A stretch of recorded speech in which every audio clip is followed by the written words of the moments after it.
إن الحمد لله نحمده ونستعينه ونعوذ بالله من شرور أنفسنا ومن سيئات أعمالنا من يهده الله فلا مضل له ومن يضلله فلا هادي له أشهد أن لا إله إلا الله وحده لا شريك له وأشهد أن محمدا عبده ورسوله أما بعد أعوذ بالله من الشيطان الرجيم بسم الله الرحمن الرحيم يا أيها الناس اتقوا ربكم الذي خلقكم من نفس واحدة وخلق منها زوجها وبث منهما رجالا كثيرا ونساء واتقوا الله الذي تساءلون به والأرحام إن الله كان عليكم رقيبا. கண்ணியம் நிறைந்த சகோதரர்களே, இறைவனுடைய பேரொருளால் தர்பியா என்று சொல்லப்படுகின்ற ஒரு பயிற்சி வகுப்பிலே நாம் எல்லாம் பங்கு பெற்றிருக்கிறோம். இந்த வகுப்பிலே ஜமாத்தை பற்றியும் இஸ்லாத்தை பற்றியும்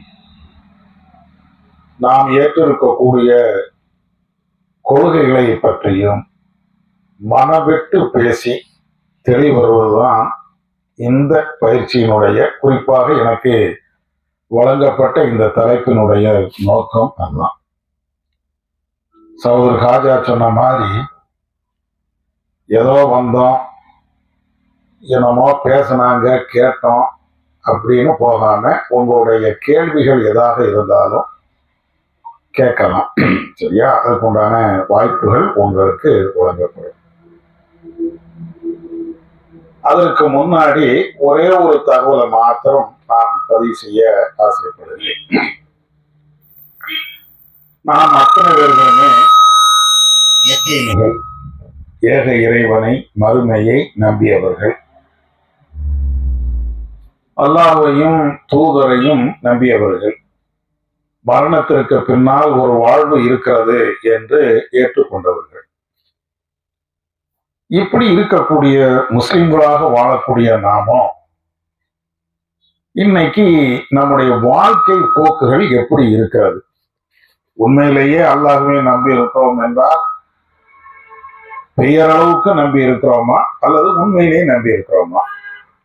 முஹம்மது ரசூலுல்லாஹ் அப்படின்னு சொல்லும் போது உண்மையிலேயே அந்த முகமது நபியை நாம உண்மையிலேயே நம்பி இருக்கிறோமா அல்லது போற போக்குல ஆமா முகமதுன்னு ஒரு ஆள் இருந்தாருப்பா, அவர் என்னமோ செய்திகளை சொன்னாருப்பா அப்படிங்கிற மாதிரி நம்புறோமா? ஏன் இந்த கேள்வி உங்கள்கிட்ட முன்வைக்கிறேன் என்றால், பொதுவாக நீங்க முஸ்லிம்கள் எல்லாரும் நீங்க எடுத்து பாருங்க, அல்லாஹ்வை நம்புன அப்படின்னு சொல்லுவாங்க. ஆனா அல்லாஹ்வை நம்பியவர்கள் தான் அவுலியாக்கள்கிட்ட போவாங்க, தர்காக்களுக்கு போவாங்க. அல்லாஹ்வை நம்புன அப்படின்பாங்க, இந்த அசரத்துக்கு பரக்கத்து இருக்குது, தாயத்து போட்டால் பரக்கத்து இருக்கிறது, தகடை கட்டினால் பரக்கத்து இருக்கிறது அப்படின்னு சொல்லி அப்படியே மாத்திடுவாங்க. முஸ்லிம்கள்ல இன்னைக்கு இந்த தர்கா வழிபாடு இல்லாத, தாயத்து போடாத, தகடுகள் கெட்டாத அல்லது இத மாதிரி கலாச்சாரங்கள், சிறுக்கான காரியங்கள் இல்லாத ஒரு முஸ்லீமை பார்க்க முடியாது. இன்னும் சொல்ல போனா உலகத்துல, உலகம் என்று சொல்லுவதை விட தமிழ்நாட்டை அல்லது இந்தியாவை நீங்க எடுத்துக்கிட்டீங்கன்னா முஸ்லீம்னாலேயே அதனுடைய அடையாளம் என்ன? நாகூர் தர்கா தான் அடையாளம், பச்சை கொடிதான் அடையாளம். தர்கா எங்க எல்லாம் இருக்கிறதோ அதுதான். நிறைய இடங்கள்ல நாங்க பயணத்துக்கெல்லாம் போவோம்ல, பயணத்துல ரயில்ல போகும்போது, பஸ்ல வரும்போது அப்புறம் மத சகோதரர்கள் வருவாங்க. பாய், நீங்க பாய் தானே? ஆமா ஆமா, நாங்களும் அதெல்லாம் இஸ்லாமியர்கள் நிறைய பேர் எங்களுக்கு பழக்கத்துல இருக்கிறாங்க அப்படின்னு சொல்லிட்டு நாங்க நாகூர் தர்காக்கெல்லாம் போவோம் பாய், எங்க நாகூர் தர்காக்கெல்லாம் நாங்க போவோம் அப்படின்பாங்க. ஏன் அவங்க எல்லாம் அப்படி சொல்றாங்க அப்படின்னா, இஸ்லாம் என்றாலேயே தர்கா, தர்கா என்றாலேயே இஸ்லாம், இப்படிதான் இருக்குது, அப்படி ஆக்கி வச்சிருக்கிறாங்க. ஆனா உண்மையிலேயே நீங்க இஸ்லாம் அப்படிங்கிறது தர்காவை ஆதரிக்கக்கூடிய அல்லது தாயத்து தகடை ஆதரிக்கக்கூடிய இத மாதிரி எங்கேயாவது இஸ்லாம் எங்கேயாவது பேசியிருக்குதா அப்படின்னு குர்ஆனை நீங்க படிச்சு பார்த்தீங்கன்னா, நபி அவருடைய வரலாறை படிச்சு பார்த்தீங்கன்னா, ஒரு இடத்துல கூட தர்காங்கிற வார்த்தை இருக்காது. தர்கா அப்படின்னு நம்ம பேசுறோமா இல்லையா? இந்த தர்கா என்ற இந்த வார்த்தை குர்ஆனை ஃபுல்லா படிச்சு பாருங்க, ஹதீஸ ஃபுல்லா படிச்சு பாருங்க, ஒரு இடத்துலயாவது இருக்கா? ஆனா இன்னைக்கு தர்கா என்பதுதான் இஸ்லாத்தினுடைய அடையாளமாக பிற மத மக்களாலும் முஸ்லிம்கள்ல நிறைய பேராலும் நம்பப்படுகிறது. ஒரு அவுலியா அவரோடு இருக்கணும், அவருடைய பரக்கத்தை நாம பெறணும், இப்படித்தான் நிறைய பேர் நம்பிக்கிட்டே இருக்கிறோம். இப்போ அல்லாஹ்வை நம்பக்கூடிய நாம அவுலியாவை ஏன் நம்பணும்? அதுக்கு உண்டான காரணம் என்ன? என்னைக்கா யோசிச்சோமா? அல்லாஹ்வை நம்பக்கூடிய நாம ஒரு தாயத்தை ஏன் நம்பணும்? உண்மையிலேயே தாயத்தை நம்பிக்கிட்டு தான் உட்கார்ந்து இருக்கிறோம். நீங்க நினைக்கிற மாதிரிலாம் கிடையாது. நம்ம என்ன நினைக்கிறோம், சும்மா தாயத்து போட்டிருக்கிறோம், அதுல என்னப்பா அப்படின்னு நம்ம நினைக்கிறீங்க. ஆனா அது கிடையாது. தர்கா என்பதற்கு பின்னணியிலையும் தாயத்து என்பதற்கு பின்னணியிலையும் என்ன இருக்குதுன்னா, அதை கடவுளாக ஆக்குறது தான் இருக்கிறது. அல்லாஹ் மட்டும் கடவுள் என்று சொல்லிட்டு இந்த தாயத்துக்கும் அல்லது தர்காவுக்கும் அல்லது இத மாதிரி விஷயங்களுக்கும் கடவுளுடைய தன்மை நம்ம கொடுத்துறோம். என்ன எப்படின்னு பாருங்களேன். உதாரணத்துக்கு புரியறதுக்காண்டி சொல்றேன், ஒரு அடிப்படை விஷயத்தை தெரியணும்ல, அதுக்காண்டி சொல்றேன். இப்போ உதாரணத்துக்கு நீங்க பாருங்க, ஒரு கடவுள் அல்லாஹ் இருக்கிறான். அல்லாஹ் எதையெல்லாம் நம்மளுக்கு செய்வான்? எதையெல்லாம் நம்மளுக்கு செய்யும்? நீங்க எதையெல்லாம் நம்பி வச்சிருக்கிறீங்க? நமக்கு ஆரோக்கியத்தை தருவான். யார் தர்றது? ஆரோக்கியம் தர்றது யாரு? அல்லாஹ். ஒரு ஆளுக்கு நோய் வருது, சங்கடம் வருது, இந்த சங்கடத்தை தரக்கூடியவன் யாரு? அல்லாஹ். ஒரு ஆளுக்கு மௌத்து வருது, மௌத்தை தரக்கூடியவன் யாரு? அல்லாஹ். ஒரு ஆளுக்கு குழந்தை பிறக்கிறது, அந்த குழந்தையை தரக்கூடியவன் யாரு? அல்லாஹ். இது எல்லாமே அல்லாஹ் அல்லாஹ் அல்லான்னு சொல்லிக்கிட்டே இருப்போம். ஒரு ஆளுக்கு வியாபாரத்துல நல்ல வியாபாரம் பண்றாங்க, யாருப்பா? அல்லாஹ்வுடைய அருளுப்பா, அல்லாஹ் தான் தந்தான் அப்படிங்கிறோம். நீங்க படிக்கிறீங்க, பாஸ் ஆயிட்டீங்க. எப்படி பாஸ் ஆனீங்க? அல்லாஹ்வுடைய அருள். அல்லாஹ் எனக்கு அப்படிப்பட்ட ஒரு இல்ம தந்தான், ஒரு கல்வியை தந்தான், அதனால நான் பாஸ் ஆயிட்டேன். எனக்கு அறிவை தந்தான், அதுதான் பாஸ் ஆயிட்டேன். இப்படின்னு நமக்கு கிடைக்கக்கூடிய எல்லாத்தையும் அல்லாஹ் அல்லாஹ் அல்லான்னு சொல்றோமா? இதுதானே முஸ்லிமுடைய நம்பிக்கை. யாராவது வேற பிற தெய்வங்களை யாராவது சொல்றோமா? உனக்கு படிப்பு வந்துச்சுப்பா, ஏப்பா படிப்பு வந்துச்சு? முருகனுடைய அருளால் படிப்பு வந்துச்சு, யாராவது சொல்றோமா? சொல்லுவோம்னா மாட்டோம். உனக்கு எப்படிப்பா இவ்வளவு பெரிய நோய்க்கு குணமாச்சு? ஜீசஸ் எனக்கு நோயை குணமாக்குறாரு, யாரும் சொல்றோமா? சொல்லலாம் மாட்டோம். ஆனா எதை சொல்கிறோம் அப்படின்னு நீங்க பாத்தீங்கன்னா, எனக்கு நோயை தந்தாலும், நோயை விட்டு குணமாக்குனாலும், எனக்கு உணவை தந்தாலும், உணவே இல்லாமல் ஆக்குனாலும், எனக்கு என்ன நடந்தாலும் அல்லாஹ் அல்லாஹ் இப்படி சொல்றோமா இல்லையா? ஏன் அப்படி சொல்றோம்? அல்லாஹ்வுடைய தன்மை. கடவுளுக்கு என்றால் அவன் தான் எல்லாத்தையும் நம்மளுக்கு தரணும், அவன் இல்லைன்னா நம்மளால வாழ முடியாது அப்படிங்கிற அளவுக்கு நம்புறோம். இதுதானே கடவுளுடைய தன்மை. நீங்க அப்படியே இந்த அவுலியாவை எடுங்க, தர்காவை எடுங்க, அல்லது தாயத்தை நீங்க எடுங்க. இத அல்லாவுக்குன்னு இதுவரை எந்த வாய் பேசிச்சோ அத்தனை செய்திகளையும் இந்த தர்காவுல இருக்கிறது அல்லது தாயத்துக்கு இருக்குது அப்படின்னு நம்புறோம். உங்களுக்கு எல்லாம் தெரியுமா தாயத்தை எதுக்கு போடுறாங்க? தெரிஞ்சாலும் சொல்லுங்களேன். சும்மா சாதாரண ஒரு கலந்துரையிடல் தான், நீங்க பயப்படலாம் தேவையில்லை. தாயத்தை நம்ம சமுதாயத்துல நிறைய பேர் போடுறாங்களே தம்பி, தாயத்தை எதுக்கு போடுறாங்க? அதனால என்ன என்ன லாபம் சொல்லுங்களேன். கொஞ்சம் சும்மா ஃப்ரீயா பேசுங்க, ஒன்னும் ஏதாவது சொல்லுங்க. தாயத்தை எதுக்கு போடுறாங்க? அப்படியா? ஆமா. எதுக்கு தாயத்தை எதுக்கு போடுறாங்க? ஓதி பார்த்து தாயத்தெல்லாம் போடுறாங்களே, என்ன காரணத்துக்காக போடுறாங்க? என்ன ஆகும்? குணமாயிரும், நோய் குணமாயிரும், அதுதானே போடுறோம். அல்லது பேய் வராது, பிசாசு வராது, ரத்த காட்டேரி வராது அப்படின்னு ஏதாவது ஒண்ணு சொல்லி, காத்து கருப்பு நம்மளை அண்டாது அப்படின்னு சொல்லி தாயத்து போடுறாங்க. இதுதானே? சரி, இப்ப நான் என்ன கேட்கிறேன்னா, நோயை அண்டாது அதுக்காண்டி தாயத்து என்றால் நோயை தரக்கூடியவன் அல்லது நோயை தராமல் இருக்கக்கூடியவன் அல்லாஹ்வோ இந்த தாயத்தா? அப்ப அல்லாஹ் தானே, பிறகு எதுக்கு தாயத்தை போடுறோம்? இதுதான் கேள்வி. வேற பெரிய ஆய்வுலாம் பண்ண தேவையில்லை. அதாவது அல்லாஹ் ஒருத்தன் தான் எனக்கு நோயை தாரான், அல்லாஹ் ஒருத்தன் தான் எனக்கு நோயின் நிவாரணத்தை தாரான், இப்படின்னு சொல்லிக்கிட்டு தாயத்தையும் போடுறோம். அப்படின்னா என்ன அர்த்தம்? அல்லாஹ் தரக்கூடிய அந்த நிவாரணத்தை இந்த தாயத்து தருது, அல்லாஹ் தரக்கூடிய அந்த நோயை இந்த தாயத்து தருவதானே. அப்ப கடவுள் ஒருவன் என்று சொல்லிட்டு தாயத்தை கடவுளை ஆக்கி இருக்கிறோமா இல்லையா? இதுதான் பெரிய பெரிய விஷயம்லாம் ஒண்ணும் கிடையாது. அல்லாஹ் தான் நோயை தாரான், அல்லாஹ் தான் எனக்கு ரிஸ்கே தாரான், அல்லாஹ் தான் எனக்கு எல்லாத்தையும் தாரான் அப்படின்னு ஒரு பக்கம் சொல்லிட்டு, இன்னொரு பக்கம் என்ன செய்யறோம் அப்படின்னா, தாயத்து போட்டா தாப்பா எனக்கு படிப்பு வரும், தாயத்து போட்டா தாப்பா நான் பாஸ் ஆவேன் அப்படின்னு நம்புனா, அப்ப நம்முடைய அறிவை கூட்டுவது தாயத்தா அல்லாஹுவா? நீ படிக்கிற, பாஸ் ஆகணும், தாயத்து போட்டா பாஸ் ஆயிருமா அப்படின்னு நீ நம்புறீங்கன்னா, அப்ப பாஸ் ஆக்கக்கூடிய அந்த ஆட்கள் அல்லாஹ்வுக்குள்ளதா தாயத்துக்குள்ளதா? யாருக்குள்ளது? அல்லாஹ் தான் எனக்கு பாஸ் ஆகணும் சொல்றாமா இல்லையா? போகும்போதே அல்லாஹ் எனக்கு மறதியெல்லாம் தந்துடாத அப்படின்னு.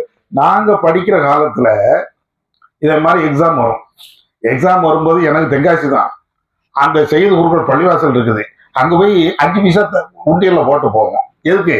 பரீட்சையில பாஸ் ஆகுறதுக்கு. பரீட்சையில பாஸ் ஆகிறதுக்கு அல்லாட்ட கேட்கறது இல்ல, அவங்ககிட்ட போய் உண்டியல்ல போட்டாச்சுன்னா அவர் பாஸ் ஆக்கிடுவார்ல. நாங்க சின்ன பிள்ளையா இருக்கும்போது அந்த நம்பிக்கை எங்களுக்கு அப்படித்தான் ஊட்டினாங்க. அப்ப என்ன என்ன நம்பிக்கையில நம்ம வாழ்ந்தோம்? அல்லாஹ் அல்லான்னு சொல்லிட்டு ஒரு பக்கம் அல்லாஹ் அல்லான்னு சொல்லிட்டு இந்த பக்கம் அவளியாதான் பாஸ் ஆக்குறாரு, தாயத்து தான் பாஸ் ஆக்குதான்னா, அப்ப அல்லாஹ் மாறி தாயத்து, அல்லாஹ் மாறிதான் அவுலியா, அல்லாஹ் மாறிதான் தர்கா. இது இருக்கா இல்லையா? அப்ப இது இருக்குது அப்படின்னு சொன்னா, அப்ப லா இலாஹ இல்லல்லான்னு எல்லாரும் சொல்றோமா? வணக்கத்துக்குரியவன் அல்லாஹ் ஒருத்தன் தான், கடவுள் அல்லாஹ் ஒருத்தன் தான் அப்படின்னு சொல்லிட்டு இவ்வளவும் செஞ்சோம் என்றால் நம்ம பல கடவுளை நம்புறோம் அப்படிங்கக்கூடிய ஒரு கான்செப்ட், அந்த சிந்தனை வருமா வராதா? இதுதான் பேசிக் அடிப்படையான ஒரு விஷயம். எல்லாருமே என்ன செய்யறோம்னா அல்லாஹ் அல்லான்னு ஒரு பக்கம் சொல்லிக்கிட்டு இன்னொரு பக்கம் இதே தானே மற்ற மதத்தவர்கள் செய்யறாங்க. ஒவ்வொன்றுக்கும் ஒவ்வொரு கடவுளை வச்சிருப்பாங்க, அது அவங்களுடைய நம்பிக்கை, அது நம்ம விமர்சனத்துக்கு இல்லை. ஆனா அது எல்லாம் தப்புன்னு நம்ம முஸ்லிம்கள் சொல்லுவோம். ஆக்கிறதுக்கு ஒரு கடவுள், அழிப்பதற்கு ஒரு கடவுள், காக்கிறதுக்கு ஒரு கடவுள், ஒவ்வொரு விஷயத்துக்கும் ஒரு கடவுள் அப்படின்னு அவங்க வச்சிருக்கிறாங்க. அதையெல்லாம் தப்புன்னு சொல்லக்கூடிய முஸ்லிம்கள் நம்மளும் என்ன செய்யணும் தெரியுமா? நோயை நீக்கிறதா இருந்தால் இந்த அவுலியாக்கிட்ட போ, புள்ள வர வேண்டும் என்றால் இந்த அவுலியாக்கள்கிட்ட போ, கஷ்டம் தீர வேண்டும் என்றால் இதை செய் அதை செய் இப்படி நம்ம பேசுறோம் அப்படின்னா, அப்போ மற்ற மதத்தவருடைய கொள்கையும் நம்மளுடைய கொள்கையும் என்ன பெரிய வித்தியாசம்? ஒரு வேறுபாடும் கிடையாது, ரெண்டும் ஒன்னாத்தான் இருக்கு. என்ன அங்கே சிலைகள் அல்லது சாமி அல்லது வேற வேற தெய்வங்கள் இருக்கும், நமக்கு அவுலியாக்கள், தாயத்துகள், ஆலிம்சாக்கள் இப்படின்னு இப்படி வச்சிருக்கோம். இவ்வளவுதான் வேறுபாடு. மற்றபடி பல கடவுள் வழிபாட்டு விஷயங்கள் நம்ம முஸ்லிம்கள்ட்டையும் இருக்கிறது. இப்ப இதை நீங்க புரிந்து கொண்டாலேயே பாக்கி எல்லா விஷயமும் உங்களுக்கு தெளிவாக தெரியும். நம்ம இஸ்லாத்தினுடைய அடிப்படை அல்லாஹ் ஒருவன் தான், அதுல மாற்றுக்கிறதே கிடையாது. அவன் மட்டும்தான் கடவுள். அவன் மட்டும்தான் கடவுள்னா என்ன அர்த்தம்? அந்த ஆற்றல் அல்லாஹ், கடவுளுக்குன்னு இருக்கக்கூடிய ஆற்றல் தகுதி அல்லாஹ் அல்லாத வேற யாருக்குமே இல்லை. இல்லைன்னு சும்மா வாயிலவுல சொல்லக்கூடாது, செயல்லையும் படுத்தி காட்டணும். எல்லா விஷயத்திற்கும் செயல்படுத்தி காட்டணும். ஆமா அல்லாஹ் ஒருத்தன் தான், நான் நம்புகிறேன். அல்லாஹ்வுடைய தன்மை, கடவுளுடைய தன்மை தாயத்துக்கு இல்ல, அவுலியாக்களுக்கு இல்ல, தர்காவுக்கு இல்ல, எதுக்குமே கிடையாது. மனுஷனுக்கு, எந்த மனுஷனுக்கும் அந்த சக்தி இல்ல இப்படின்னு நாம நம்புறோம் அப்படின்னு சொன்னா, நம்புறது மட்டும் இல்லை, செயல்படுத்தி காட்டுகிறோம் என்றால் இதுதான் ஒரிஜினல் இஸ்லாம், இதுதான் உண்மையான இஸ்லாம். ஆனா இங்க அல்லாஹ் மட்டும் அப்படின்னு சொல்லிட்டு அங்க போய் வேற வேற இதை நம்ம செஞ்சோம் அப்படின்னு சொன்னா அதுக்கு பேர் ஒரிஜினல் இஸ்லாம் இல்ல, கலப்படமான இஸ்லாம். இஸ்லாம்ங்கிற பேர்ல நிறைய குழப்பி வச்சுட்டோம் அப்படின்னு அதுக்கு அர்த்தம். சரியா? இது ஒரு விஷயம். அதே மாதிரி நமக்கு வழிகாட்டி யாரு? நமக்கு வழிகாட்டி யாரு? யாரு? முஹம்மது நபி. ஒரு மார்க்க ரீதியாக எப்படி தொழணும், எப்படி நோன்பு வைக்கணும் இப்படின்னு சொல்லி தந்த ஒரு ஆளு முஹம்மது நபி. அப்படிதானே? முஹம்மது நபி தானே? சரி. இப்ப அதுக்கு மாற்றமா எப்படி எல்லாம் நடக்கிறோன்னு வாங்க. ஷாஃபி மதஹப் தெரியுமா உங்களுக்கு? ஹனஃபி மதஹப் தெரியாம எப்படி இருப்பீங்க? உங்க ஊர்ல ஷாஃபி, ஹனஃபி ஏதாவது ஒண்ணு இருக்கணும்ல. தொழுகிறது எப்படி தொழுவீங்க? தொழுவீங்கல்லப்பா, ஜும்மா எல்லாம் தொழுகிறீங்கல்ல, எப்படி தொழுகிறீங்க? ஏதோ போறோம் பள்ளிவாசலுக்கு, இது எல்லாமா எங்களுக்கு தெரியும் அப்படின்னு கேக்குறீங்களா? அல்லது இந்த மெத்தட்ல தொழுகிறோம், இந்த அடிப்படையில தொழுகிறோம் அப்படின்னு ஏதாவது ஒரு ஒரு ஒரு உசுல வச்சிருக்கிறீங்களா? எந்த அடிப்படையில தொழுகிறீங்க? எப்படி தொழுகிறீங்க? சும்மா சாதாரணமா சொல்லுங்க, ஒண்ணும் இல்ல.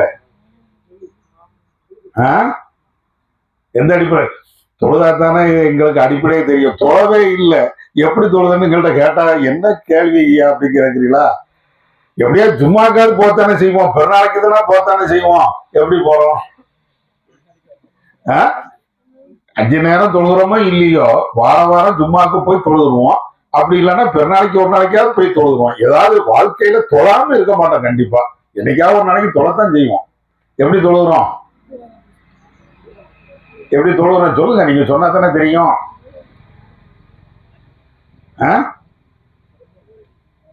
விஜயகாந்த் மாதிரி தொழணுமா?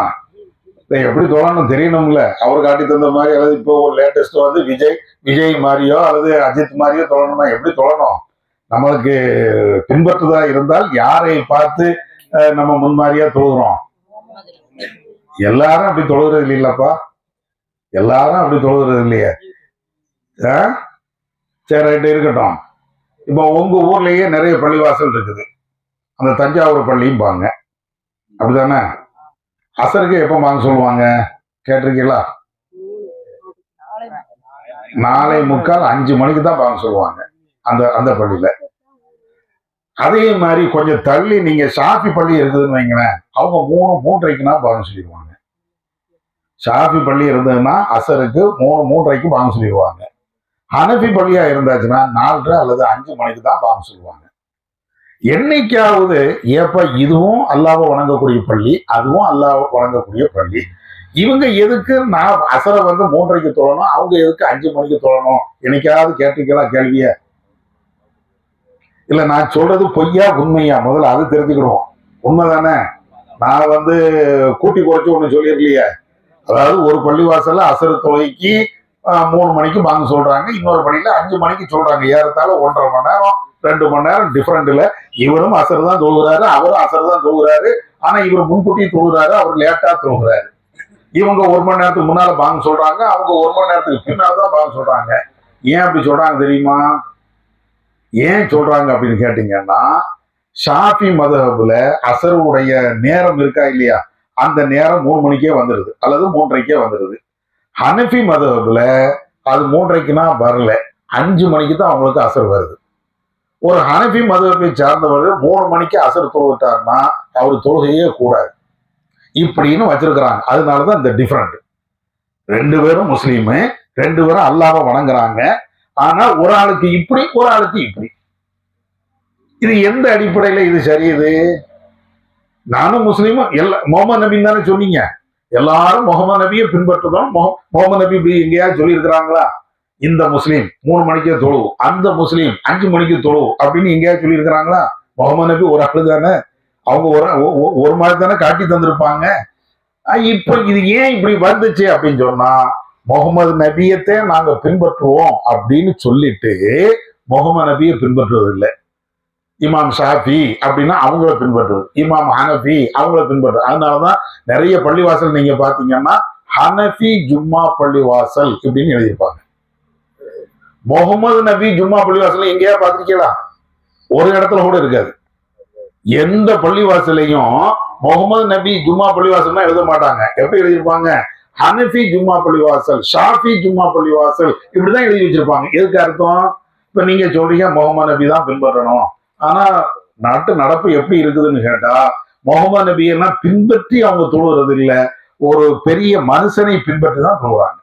நபி அவர்களை பின்பற்றல, நபி அவர்களுக்கு பின்னால் வந்த பெரியவர்களை பின்பற்றி அவர் எப்படி சொன்னாரோ அப்படி அவங்க தொழுறாங்க. அதனாலதான் இந்த வேறுபாடு. சரியா? நீங்க தொழுவும் போது கை கட்டி தொழுவோமா இல்லையா? எப்படி எங்க வச்சு கட்டுவீங்க? நெஞ்சில் வைப்பீங்களா, வயிற்றுல வைப்பீங்களா, அல்லது தொப்புளு கீழே வைக்கணுமா? சின்ன விஷயம்தான். நெஞ்சில சில பேர் வைப்பீங்க, சில பேரு வயிற்றுல வைப்பீங்க, சில பேரு தொப்புளு கீழே வைப்பாங்க. ஏன் தொப்புளு கீழே வைக்கிறீங்க என்னைக்காவது கேட்டீங்களா? என்னங்க இது இவ்வளவு கேள்வி கேட்கறீங்க அப்படிங்கிறாங்க. ஆனா இதெல்லாம் கேட்கணும். நம்ம எல்லா விஷயத்தையும் கேட்டு கேட்டு கேட்டு தான் படிக்கிறோம். நம்மளை பொறுத்தவரையிலையும் வானத்துல இருந்து அப்படியே இறங்காது. ஒவ்வொரு விஷயத்தையும் கேட்டு கேட்டு ஒரு மொபைலை எப்படி பயன்படுத்தணும்னு எவ்வளவு ஃபாஸ்டா அதை கண்டுபிடிக்கிறீங்க. எங்களை மாதிரி ஆட்களுக்கு கூட மொபைலை பயன்படுத்த பெருசா தெரியாது. அதுல என்ன ஆப்ஷன் இருக்குது கூட ஏதோ மேலோட்டமா ஒரு 10 ஆப்ஷனை தான் எங்களுக்கு தெரியும். உங்களுக்கு அத்துபடி ஒரு மொபைலை கையில் கொடுத்துட்டோன்னு வைங்களேன், A to Z பிரிச்சு மேஞ்சிருவீங்க. தெரியாம இருந்தாலும் 4 பேர்ட்ட கேட்டா தெரிஞ்சுக்கிடுவீங்க. அப்படி இருக்குதுல்ல. அப்ப நம்ம அல்லாஹ்வை வணங்கணும். கேட்கணுமா இல்லையா? ஏன் தொப்புளுக்கு கீழே இப்படி ஏன் கையை கட்டணும், அல்லது தொப்புளுக்கு மேல ஏன் கை கட்டணும், ஏன் நெஞ்சில கை கட்டணும் அப்படின்னு ஏதாவது ஒரு கேள்வி வரணும்ல. நம்மள்கிட்ட வரமாட்டேங்குது. ஆனா இதுல ஒரு முக்கிய மேட்ரு என்னன்னா, நான் ஏற்கனவே சொன்ன மாதிரிதான், அசரு பாங்கு 3 மணிக்கு, அசரு பாங்கு 5 மணிக்கு. ஏன்னா ரசூலாவை பின்பற்றல. அதே மாதிரிதான் சில பேர் அதாவது தொப்புளுக்கு கீழே கட்டுவாங்க, சில பேர் தொப்புளுக்கு மேல கட்டுவாங்க. ஏன் செய்யறாங்க அப்படின்னு கேட்டீங்கன்னா, இது ரசூலாவை பின்பற்றது இல்லை, அதனால வந்த விளைவு. இது மாதிரி நிறைய விஷயங்கள் நான் சொல்லிக்கிட்டே போகலாம். சரியா? இப்ப அவ்வளவு விஷயங்களையும் சொன்னா உடனே ஒரு மாதிரி என்னடா நிறைய சொல்றாரு அப்படிங்கிற மாதிரி ஒரு போர் அடிச்சிடும். அதனால இதை நிப்பாட்டிக்கிறோம். இது எல்லாம் சொல்வதற்கு என்ன காரணம்னா, அல்லாஹ்வை மட்டும் வணங்கணும் அப்படின்னு சொல்லிட்டு அவுலியாவை வணங்குறாங்க. அல்லாஹ் ஒருத்தன் தான் கடவுள் அப்படின்னு சொல்லிட்டு தாயத்து அப்படின்னா அதுக்கு பின்னால போயிடுறாங்க. முகமது நபி மட்டும்தான் நம்ம பின்பற்றணும் அப்படின்னு சொல்லிட்டு முகமது நபி அல்லாத பாக்கி எல்லா முஸ்லிம் பெரியார்கள், நாதாக்கள், வலிமார்கள் அவங்க காட்டி தந்த வழிமுறைகளை பின்பற்றுவாங்க. இப்ப எது ஒரிஜினல் இஸ்லாம்? அல்லாஹ் ரசூல் காட்டி தந்தது மட்டும்தானே ஒரிஜினல் இஸ்லாம். குர்ஆன் ஹதீஸ் சொல்றோமா இல்லையா? அது மட்டும்தானே ஒரிஜினல் இஸ்லாம். அதை தாண்டி இவ்வளவு வந்து நிக்குத. இப்ப நீங்க எதை பின்பற்ற போறீங்க? எதை பின்பற்றினால் சரியாக இருக்கும்? குர்ஆன் ஹதீஸை பின்பற்றணுமா, அல்லது குர்ஆன் ஹதீஸை தாண்டி அந்த ஆலிம் சாக்கள் அல்லது அவங்க எழுதி வைத்திருக்கக்கூடிய புத்தகங்கள், கிதாபுகள் அதை பின்பற்றணுமா? குர்ஆன் ஹதீஸ் அப்படின்னு கொஞ்சம் பேர் சொல்றீங்க, கொஞ்சம் பேருக்கு எதை பின்பற்றே தெரியாம இருக்கிறது. சரியா? சரி, இருந்தாலும் ஒண்ணு பிரச்சனை இல்லை. நீங்க ஒரு அடிப்படையை புரியணுங்கிறதுக்கு தான் இந்த 2 விஷயத்தை மட்டும் உங்களுக்கு முன்கூட்டியே சொல்லி இருக்கிறேன். இப்போ உங்களுக்கு வந்து வேறு சில விஷயங்களை சொல்லணும். அது நானாக சொல்வதை விட நீங்க சில கேள்விகளை கேட்டீங்கன்னு வைங்களேன், அதுல இருந்து சில விஷயங்களை சொல்றதுக்கும் கொஞ்சம் கூடுதலா விளக்குறதுக்கும் ஒரு வாய்ப்பு இருக்கும். சரியா? அதாவது நான் சொல்லக்கூடிய அடிப்படையான விஷயம், நம்ம இறந்தாச்சுன்னா கண்டிப்பாக மறுமையில அல்லாஹ் முன்னில் நிற்பாட்டப்படுவோம். அல்லாஹ் நம்மகிட்ட கேட்கறது, எப்பா எல்லாத்துக்கும் மௌத்து உண்டா இல்லையா? இன்னைக்கு இல்லாட்டா நாளைக்கு மௌத்து எல்லாத்துக்கும் உள்ளது. திடீர்னு மௌத்து வரும், சில நேரங்கள்ல கொஞ்ச நாள் படுக்கையில இருந்துட்டு அதுக்கப்புறம் மௌத்து வரும். ஆனா கண்டிப்பா மௌத்து வரும். மரணத்திற்கு பின்னாடி இறைவனை சந்திப்போம். அப்படி இறைவனை சந்திக்கும் போது அவன் கேட்கக்கூடியது, நீ உலகத்துல எப்படி வாழ்ந்தன்னு தான் கேட்பான். உலகத்துல நீ எப்படி வாழ்ந்த, குர்ஆன் சுன்னா ரசூலுல்லாஹ் காட்டி தந்த வழியை நீ கரெக்டா ஃபாலோ பண்ணியா, இல்ல அவரு சொன்னாரு இவர் சொன்னாரு என் நண்பன் சொன்னா அப்படின்னு அப்படியே மொபைலு அல்லது அப்படியே போய்கிட்டே இருந்தியா என்ன? இதுதான் அல்லாஹ் கேட்பான். அதுக்கு பதில் சொல்லணுமா இல்லையா? இதுக்கு தான் இந்த அமர்வை ஏற்படுத்தியிருக்கிறோம். அதுக்கு அடிப்படையே நம்ம எந்த விஷயத்துல நம்ம இருந்தாலும் குர்ஆனையும் சுன்னாவையும் மட்டும் ஃபாலோ பண்ணாலேயே அல்லாஹ்விடத்துல லேசா பதில் சொல்லிட்டு போய்கிட்டே இருக்கலாம். அல்லாஹ் சொர்க்கத்தை தந்துடுவான். ஆனா நம்ம தடுமாறணும், ஒழுங்கான கொஸ்டின், அவன் கேட்கக்கூடிய கொஸ்டினுக்கு பதில் எழுதலை அப்படின்னா அல்லாஹ் காப்பாற்றணும், நரகத்துக்கு போயிடுவான். இதுதான் பேசிக். சரியா? இப்போ உங்களுக்கு இது சம்பந்தமாக ஏதாவது கேள்விகள் உங்களுக்கே தெரியும், இதை கேட்கணும் அதை கேட்கணும். அவர் காஜா சொன்ன மாதிரி ஒரு நட்பு ரீதியாக கேளுங்க. இதை கேட்டா ஏதாவது நடப்பாங்களோ அப்படிலாம் ஒண்ணு வேண்டாம். நீங்க குண்டக்க மண்டக்கனாலும் கேளுங்க, தப்பு கிடையாது. எதனாலும் கேளுங்க, தப்புலாம் ஒண்ணு கிடையாது. சரியா? என்ன இது என்ன எதனாலும் நீங்க கேளுங்க, தப்பு கிடையாது. இது வந்து படிக்கத்தான் வந்திருக்கணும். படிக்க வரும்போது நாங்க தான் கரெக்டா பதில் சொல்லணும். நீங்க கேள்வி எப்படினாலும் கேள்வி கேட்கலாம். பதில் சொல்லக்கூடிய நாங்க வந்து கரெக்டா பதில் சொல்லணும். ஒரு ஸ்கூலுக்கு போறீங்க, ஸ்கூலுக்கு போகும்போது நீ உனக்கு கணக்கு பாடம் நடத்துறாங்கன்னு வைங்க, நடத்தக்கூடிய ஆளு சரியா நடத்தணும். கேள்வி எப்படின்னா நீங்க கேட்கலாம், 4 4 8 தான் எப்படி வந்தது கேள்வி கேட்கலாம், தப்புலாம் ஒண்ணும் கிடையாது. ஏன் 4 3 7 ஏன் வரக்கூடாது, அது ஏன் வந்துச்சு கேள்வி கேட்கலாம். 4 4 3 ஏன் சொல்லக்கூடாது கேள்வி கேட்கலாம், தப்பு கிடையாது. விளக்க வேண்டியது, சரியாக விளக்க வேண்டியது யாருடைய கடமை? ஆசிரியருடைய கடமை. அந்த அடிப்படையில எதனால் நீங்க கேளுங்க. சரியா? உங்களுக்கு சுதந்திரம், எதை பற்றினாலும் கேட்கலாம், மார்க்க சம்பந்தமாக ஜமாத் சம்பந்தமாக. சரியா? அதனால நீங்க தாராளமா கேளுங்க. இல்லாட்டா நான் உங்கள்ட்ட கேள்வி கேட்கிறேன், நீங்க என்கிட்ட கேள்வி கேட்கலாம். மைக் கூட வேண்டாம், சும்மா சாதாரணமா கேட்கட்டும். மைக்கு கொடுத்தாச்சுன்னா அது ஒரு பதட்டம் மாதிரி வந்துடும். ஆஹா, மைக்ல பேச வச்சுட்டாங்களே அப்படின்ட்டு. சும்மா சாதாரணமா கேளுங்க. என்ன இருக்கு தம்பி, சொல்லுங்க.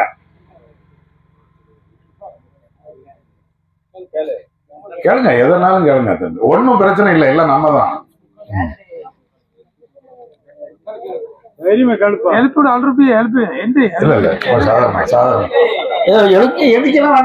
உட்கார்ந்து கேளட்டும், உட்கார்ந்து கேளு கேளு கேளு, சொல்லு சொல்லு. ஆமா, அது ஒரு கேள்வி. வேற ஒன்னொன்னுக்கா வரும், பதில் எல்லாத்துக்கும் சொல்லுவோம். கேளு, அது மாதிரி கேளுங்க. வேற யாரு இருக்கா? ஜும்மாக்கு ரைட்டு, இப்படிதான் கேட்கணுங்கிறேன். அதுக்குதான் சொல்றேன், குண்டக மாட்டக கேளுங்க. உங்களுக்கு அந்த எல்லா உரிமையும் இருக்கு, சுதந்திரம் இருக்குது. அதுக்கு தான் வந்திருக்கோம். என்னன்னாலும் கேளுங்க. சரியா? சரி, வேற எதுவும் கேள்வி இருக்கா? சரி, முதல்ல இல்ல ஒண்ணு இருக்கட்டும், அந்த ரெண்டுக்கு பதில் சொல்லிட்டு அதுக்கப்புறம் உங்களுக்கு சிந்தனை வர்றத நீங்க கேளுங்க. சரியா? ஒன்றும் பிரச்சனை இல்லை. அது எல்லாத்தையும் சொல்லிடுவோம். சரி, இப்ப முதல் விஷயம் வந்து என்னன்னா, நீங்க கேள்வி கேட்குறீங்கல்ல, நானும் பதில் சொல்றேன்ல. நீங்க கேட்ட கேள்விக்கு நான் சொல்லக்கூடிய பதிலு உடனே தலையாட்டக்கூடாது. இவர் சொன்னா கரெக்டா தானே இருக்கும், ஆலிம்சா என்ன பொய்யா பேச போறாருங்கிற கூடிய சிந்தனை வரக்கூடாது. நானா இருந்தாலும் அல்ல வேற யாரா இருந்தாலும் முதல்ல உங்க சிந்தனை எப்படி இருக்கணும் அப்படின்னா, யார் சொன்னாலும் அதுல ஒரு கிராஸ் கொஸ்டின், அதுல வந்து வேற ஏதாவது ஒரு கொஸ்டின், அதாவது அழுத்தம் திருத்தமாக அது சரிதானா அப்படின்னு புரிந்து கொள்வதற்காக அல்லது தெரிந்து கொள்வதற்காக வேண்டி அப்படி ஒரு கொள்கையை வளர்த்துக்கணும். உதாரணமா, நீங்க ஒரு கடைக்கு போறீங்க, ஒரு ஷர்ட் எடுக்கிறீங்க, எத்தனை கேள்வி கேட்பீங்க? யாரும் சிங்கிளா போய் ஷர்ட்டை எடுக்க மாட்டாங்க, தெரியுமில்ல? என்ன செய்வோம்? நண்பர்களோடு போவோம். இதை பாடுறா, அதை பாடுறா, இது சரி இருக்கா, அது சரி இருக்கா. ஒரு குப்பையான சட்டை எடுத்துட்டு வந்தாலும் 4 பேர்த்த கேட்கிறோமா இல்லையா? ஏன் அப்படி கேட்கிறோம்? அது நம்மளுக்கு வந்து அது கரெக்டா திருப்தியா இருக்கணும். ஆமா, அந்த திருப்திக்காக வேண்டித்தான் அது கரெக்டா இருக்குதான்னு பாக்குறதுக்கு தான் இவ்வளவு கேள்வி கேட்கிறோம். சரிதானே? அதே மாதிரி நீங்க ஒரு மார்க்க ரீதியாக ஒரு கேள்வி கேட்ட உடனே நான் சொன்ன உடனே தலையெல்லாம் ஆடக்கூடாது. நான் சொல்லக்கூடிய விதம் குர்ஆன் ஹதீஸ்ல இருக்கா, அல்லது வந்து இது சரியாத்தான் இவர் பதில் சொல்றாரா அப்படின்னு நீங்க புரிஞ்சாதான் உங்களால அதை பின்பற்ற முடியும். சரிட்டு போனோம், கருவியானு போனோம், அவர் ஏதோ ஒண்ணு கேள்வி கேட்டா நம்ம ஏதோ அப்படின்னு இருக்காதீங்க. நான் அது இந்த சபைக்கு மட்டும் சொல்லலை, எங்க போனாலும் இந்த சிந்தனை முதல்ல வேணும். நீங்க எங்கள்கிட்ட கேள்வி கேளுங்க, ஊருக்கு போனாலும் உங்களுக்கு தெரிஞ்ச ஆலிம்சாக்கள்கிட்ட அல்லது தெரிஞ்ச நண்பர்கள்ட்ட கேள்வி கேளுங்க. அவங்க என்ன சொல்றாங்களோ அதை உடனே ஏத்துக்கிடாதீங்க. நான் சொன்னாங்க அதுக்கு தான் இதை முதல்ல சொல்லிக்கிறேன். அதை வந்து கொஞ்சம் கூடுதலா ஒரு 2 கேள்வி கேட்டு சரியான பதில் தானா அப்படிங்கிறத வெரிஃபை பண்ணிக்கிட்டு அதுக்கப்புறம் முடிவுக்கு வரணும். சரியா? இப்போ தம்பி அவங்க கேட்கறது வந்து என்னன்னா, விரல ஆட்டுதிகளை ஏன் விரல ஆட்டுதிய அப்படின்னு கேட்கிறாரு. சரியான கேள்விதான். இப்போ அத்தியாயத்துல இருக்கும்போது நம்ம விரல ஆட்டணும் அப்படின்னு நம்ம சொல்றோம். இதுக்கு என்ன காரணம்? நபி அவர்கள் விரல ஆட்டுனாங்க, அதனால நம்ம ஆட்டுங்க அப்படின்னு நம்ம சொல்றோம். நம்ம சொந்த காரணங்கள் கிடையாது. இது மேலோட்டமான ஒரு வரி பதில், ஒரு கேள்விக்கு ஒரு வரி பதில். கொஞ்சம் கூடுதலா பார்த்தோமே, இப்ப நம்ம எல்லாரும் தொழுகிறோம்ல, ஒரு நாளைக்கு எத்தனை நேரம் தொழுக? இந்த 5 நேரம் தொழணும்னு யாரு சொன்னா? ரசூல்லா சொன்னாங்க, அல்லது குர்ஆன்ல அல்லாஹ் சொல்லியிருக்கான். ரசூல்லா சொன்னாங்க, அதனால 5 நேரம் தொழுகை. இல்லைன்னா சரி, இப்போ இந்த 5 நேர தொழுகைய நீங்களும் நானும் 4 நேரமாக ஆக்க முடியுமா? சுபுவை கட் பண்ணிட்டு, ரொம்ப கஷ்டமா இருக்குப்பா 4 மணிக்கு எந்திக்கிறதுக்கு, 5 மணி எந்திக்கிறதுக்கு ரொம்ப சுபுகை வேண்டாம் அப்படின்னு சொல்லிட்டு சுபுவை கட் பண்ணிட்டு பாக்கி 4 நேர தொழுகை அப்படின்னு ஆக்க முடியுமா? நம்மளால முடியாது. சரி, 5 நேர தொழுகைய 6 நேர தொழுகையாக மாற்ற முடியுமா? அதுவும் முடியாது. ஏன் அப்படி முடியாது? அல்லாஹ் ரசூல் சொல்லி தந்தாங்க, ஒரு நாளைக்கு 5 தான், நீ கூட்டவும் கூடாது குறைக்கவும் கூடாது சொல்லி தந்துட்டாங்கல்ல. இப்ப இந்த அடிப்படையில இந்த வரலாற்றக்கூடிய விஷயத்த நீங்க எடுங்க. நமக்கு ரசூல்லா தான் சொல்லி தந்தாங்க, ரசூல்லா தான் இப்படி தொழுகுனாங்க. இப்ப நம்ம ருக்கு செய்யறோம், தொழுகையில ருக்கு செய்யறோம், சஜதா செய்வோம். ஏன் செய்யறோம்? ரசூல்லா சொன்னாங்க, அதனால செய்யணும். அதே மாதிரிதான் இந்த அத்தியாயத்துல இருக்கும்போது விரல ஆட்டுங்க என்று சொன்னதும் ரசூல்லா. அதுக்கு என்ன ஆதாரம்? அதாவது நசையி அப்படின்னு ஒரு ஹதீஸ் நூல் இருக்கு. புகாரி முஸ்லிம் அப்படிங்கிற மாதிரி நசையி அப்படின்னு ஒரு ஹதீஸ் நூல். அந்த ஹதீஸ் நூல்ல நபி அவர்கள் எப்படி தொழுதார்கள் அப்படின்னு ஒவ்வொரு செய்தியா வரும். இப்ப நபி அவர்கள் முதல்ல தொழுகைக்குள்ள போகும்போது அல்லாஹ் அக்பர் இப்படின்னு கையை கட்டினாங்க. அதுக்கப்புறம் சனா ஓதுனாங்க, அந்த வஜ்ஜகத்து வஜ்ஜில் இல்லதி அல்லது அல்லாஹ்மா பாயிதனி இதை ஓதுனாங்க.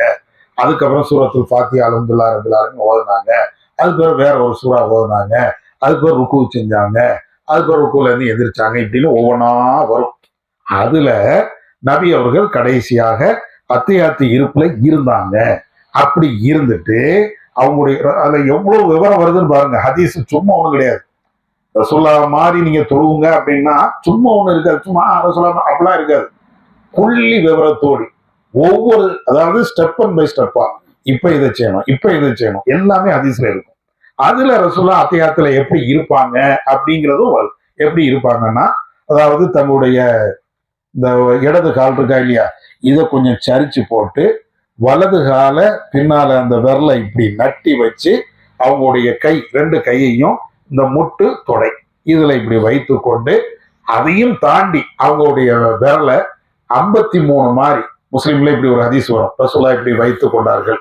ஆட்காட்டி விரலையும் நடு விரலையும் இப்படி ரவுண்ட் ஆக்கி அதற்கு பின்னால இந்த ஆட்காட்டி விரல் இருக்கா இல்லையா, பெருவிரலையும் நடு விரலையும், சரியா, பெருவிரலையும் நடு விரலையும் இப்படி ரவுண்டு மாதிரி ஆக்கி ஆட்காட்டி விரலை அவங்க அசைத்து கொண்டு இருப்பார்கள். இவ்வளவும் ரசூல்லா இப்படி செய்தார்கள் அப்படின்னு சொல்லிட்டு வாயில் குணம் ஹஜர் எங்கக்கூடிய ஒரு நபி தோழர், அவர் ஒரு சஹாபி, அவங்க அறிவிக்கக்கூடிய இந்த செய்தி நசையி என்ற புத்தகத்துல பதிவு செய்யப்பட்டிருக்கு.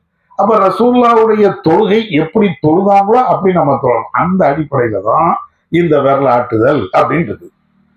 வேற ஒண்ணுமே கிடையாது. நம்மளா கண்டுபிடிச்சது கிடையாது. நான் ஏற்கனவே சொன்னா இல்லையா, முகமது நபியைத்தான் பின்பற்றணும். அப்ப அந்த முகமது நபி எப்படி தொழுதாங்க, இப்படித்தான் தொழுகிறான். அதனாலதான் விரலாட்டன்னு சொல்லணுமே தவிர ஏதோ சண்டை ஓடத்துக்கு அப்படி கிடையாது. நீ சொன்னா நான் மாத்தி செய்யணும், நான் சொன்னா நீ அப்படிலாம் ஒண்ணு கிடையாது. இங்க இருக்கக்கூடிய நம்ம பிற முஸ்லிம்கள் இருக்கிறாங்களே இல்லையா, அவங்களுக்கு மாத்தமா அந்த நோக்கம் கிடையாது. விரலாட்டணும் அப்படிங்கிறது ரசூலுல்லாஹ் இப்படி ஆட்டியிருக்கிறாங்க. இன்னும் சொல்ல போனா நம்ம அந்த சுன்ன ஜமாத் ஆலிம்சாட்டைன்னா அந்த ஹதீஸையெல்லாம் கொண்டு போய் காட்டியும் இருக்கிறோம். இப்படி இருக்கா, இருக்கு. அப்ப ஏங்க செய்யக்கூடாது, நாங்க செய்ய மாட்டோம் அப்படின்னாங்க. சரி, நீங்க செய்யாம போங்க, நாங்களாவது செய்யறோமே அப்படின்னு சொன்னா எங்களுக்கு அடிதான் தந்தாங்க. இப்பதான் அதெல்லாம் இல்லை. ஒரு நேரத்துல விரலாட்டி தொழுதுன்னு வைங்களேன், பலான்னு சவுட்ல அடி வரும். உங்களை மாதிரி வயசுல நாங்க இருக்கும்போது பள்ளிவாசல போய் நின்று அப்பதான் தௌஹீதுக்கு புதுசா வந்திருப்போம். விரல இப்படியே ஆட்டணும்னு வைங்களேன், பக்கத்துல ஒரு ஆள் தொழுவாரா இல்லையா, அவர் கப்புன்னு இப்படி பிடிப்பார். நம்ம தொழுதுட்டே இருப்போம், அவர் இப்படி புடிச்சுக்கிட்டு எவ்வளவு விரல ஆட்டுத அப்படின்னு சொல்லிட்டு பலான்னு அடிப்பார். இதெல்லாம் நடந்திருக்குது. என்னடா ஹதீஸ்ல இருக்கா இல்லையா, ஹதீஸா குப்பையில ஓடு அப்படின்னு இருக்கிறாங்க. இதெல்லாம் முஸ்லிம்கள். ஹதீஸ் என்ன, ஹதீஸை சொன்னேன் அப்படின்னாங்க. அப்படியெல்லாம் வாங்கிட்டு தான் விரல ஆட்டணும். கடந்த கால வரலாறு அது, சரியா. இப்போ இந்த அடிப்படை தான் ரசூலுல்லாஹ் தொழுகையில இருக்கும் போது விரல ஆட்டினாங்க, அதனால நம்ம ஆட்டுவோம், சரியா. அடுத்து அவங்க தம்பி கேட்கறது என்னன்னா, குத்துபா, வெள்ளிக்கிழமை குத்துபா பத்தி தானே கேட்கறிய. அது எது சம்பந்தமா கேட்கறீங்க? குத்துபான்னா அந்த அரபில ஓதுறாங்களே அதை கேட்கறீங்களோ? நீங்க தௌஹீத் பள்ளிகள்ல அதை ஓதலை அப்படின்னு கேட்கறீங்க, அப்படித்தானே? சரி. அதாவது குத்துபா அப்படிங்கிறது நடைமுறையில எப்படி இருக்கும் அப்படின்னு சொன்னா, இப்போ சுன்ன ஜமாத்து பள்ளி வாசல்ல நீங்க கொஞ்சம் சீக்கிரமா போயிட்டீங்கன்னு வைங்களேன், தமிழ்ல கொஞ்ச நேரம் பேசுவார். அதாவது மிம்பர் படின்னு ஒரு படி இருக்குமா இல்லையா, கீழே இறங்கிட்டு தமிழ்ல அந்த இமாம் கொஞ்சம் பேசுவார். அதுக்கு பின்னாடி அந்த படியில மெம்பர்னு சொல்லக்கூடிய அந்த படியில ஏறுவாரு. மோதினார் ஒரு கம்பை எடுத்து கொடுக்க, இமாம் அதை வாங்க, அப்படியே அந்த கம்பை பிடிச்சிட்டு மேலே ஏறிக்கிட்டு இன்னல் ஹம்தலில்லாஹ் நஹ்மதுஹு அப்படின்னு சொல்லிட்டு அவரு ஓதுவார். அதையெல்லாம் முடிஞ்ச பிறகு கீழே இறங்குவாங்க. இந்த செட்டப் நம்ம தௌஹீத் பள்ளிவாசலுக்கு போனீங்கன்னா அது இருக்காது. இந்த செட்டப் இருக்காது. பாக்கி எல்லாமே இருக்கும், ஆனா இந்த செட்டப் இருக்காது. அதுதான் தம்பி என்ன இருக்கிறாங்கன்னா, நீங்க தௌஹீத் பள்ளிவாசல்ல ஏன் குத்துபா ஓதுறது இல்லை, அதான் கேள்வி, சரியா. மற்ற எல்லா பள்ளிவாசலையும் ஓதுறாங்க, நீங்க ஏன் ஓதுறது இல்லை? அப்ப ஜும்மாக்கு குத்துபா உண்டா இல்லையா? உண்டு. நபிகள் நாயகம் ஸல்லல்லாஹு அலைஹி வஸல்லம் அவர்கள் ஜும்மா தொழுகும் போது குத்துபா உரை நிகழ்த்தினார்கள் இப்படியே ஹதீஸ்கள் புகாரில இருந்து எல்லா நூல்கள்லையும் ரசூல்லா உரை நிறுத்தினாங்கன்னு இருக்கும். ஆனா ஹுத்துபானா என்ன, அதுதான் கேள்வி. ஹுத்துபா அப்படின்னு சொல்லக்கூடியது அரபி வார்த்தை. அதுக்கு தமிழ்ல கரெக்டா அர்த்தம் சொல்றதா உரை அப்படின்னு அர்த்தம். உரை நிகழ்த்துதல் அப்படின்னு அதுக்கு அர்த்தம். இப்போ நபி ஸல்லல்லாஹு அலைஹி வஸல்லம் அவங்களுடைய காலகட்டத்துல அந்த உரை என்பது எல்லாரும் அரபியா இருந்ததுனால ரசூல்லா அரபில பேசினாங்க. ரசூல்லாக்கு அரபியை தவிர வேற எந்த மொழியும் தெரியாது. அதனால ரசூல்லா என்ன செஞ்சாங்கன்னா அந்த உரையை அரபில பேசினாங்க. அரபில பேசினா தானே அந்த மக்களுக்கு வழங்கும், அதனால அரபில பேசுறாங்க.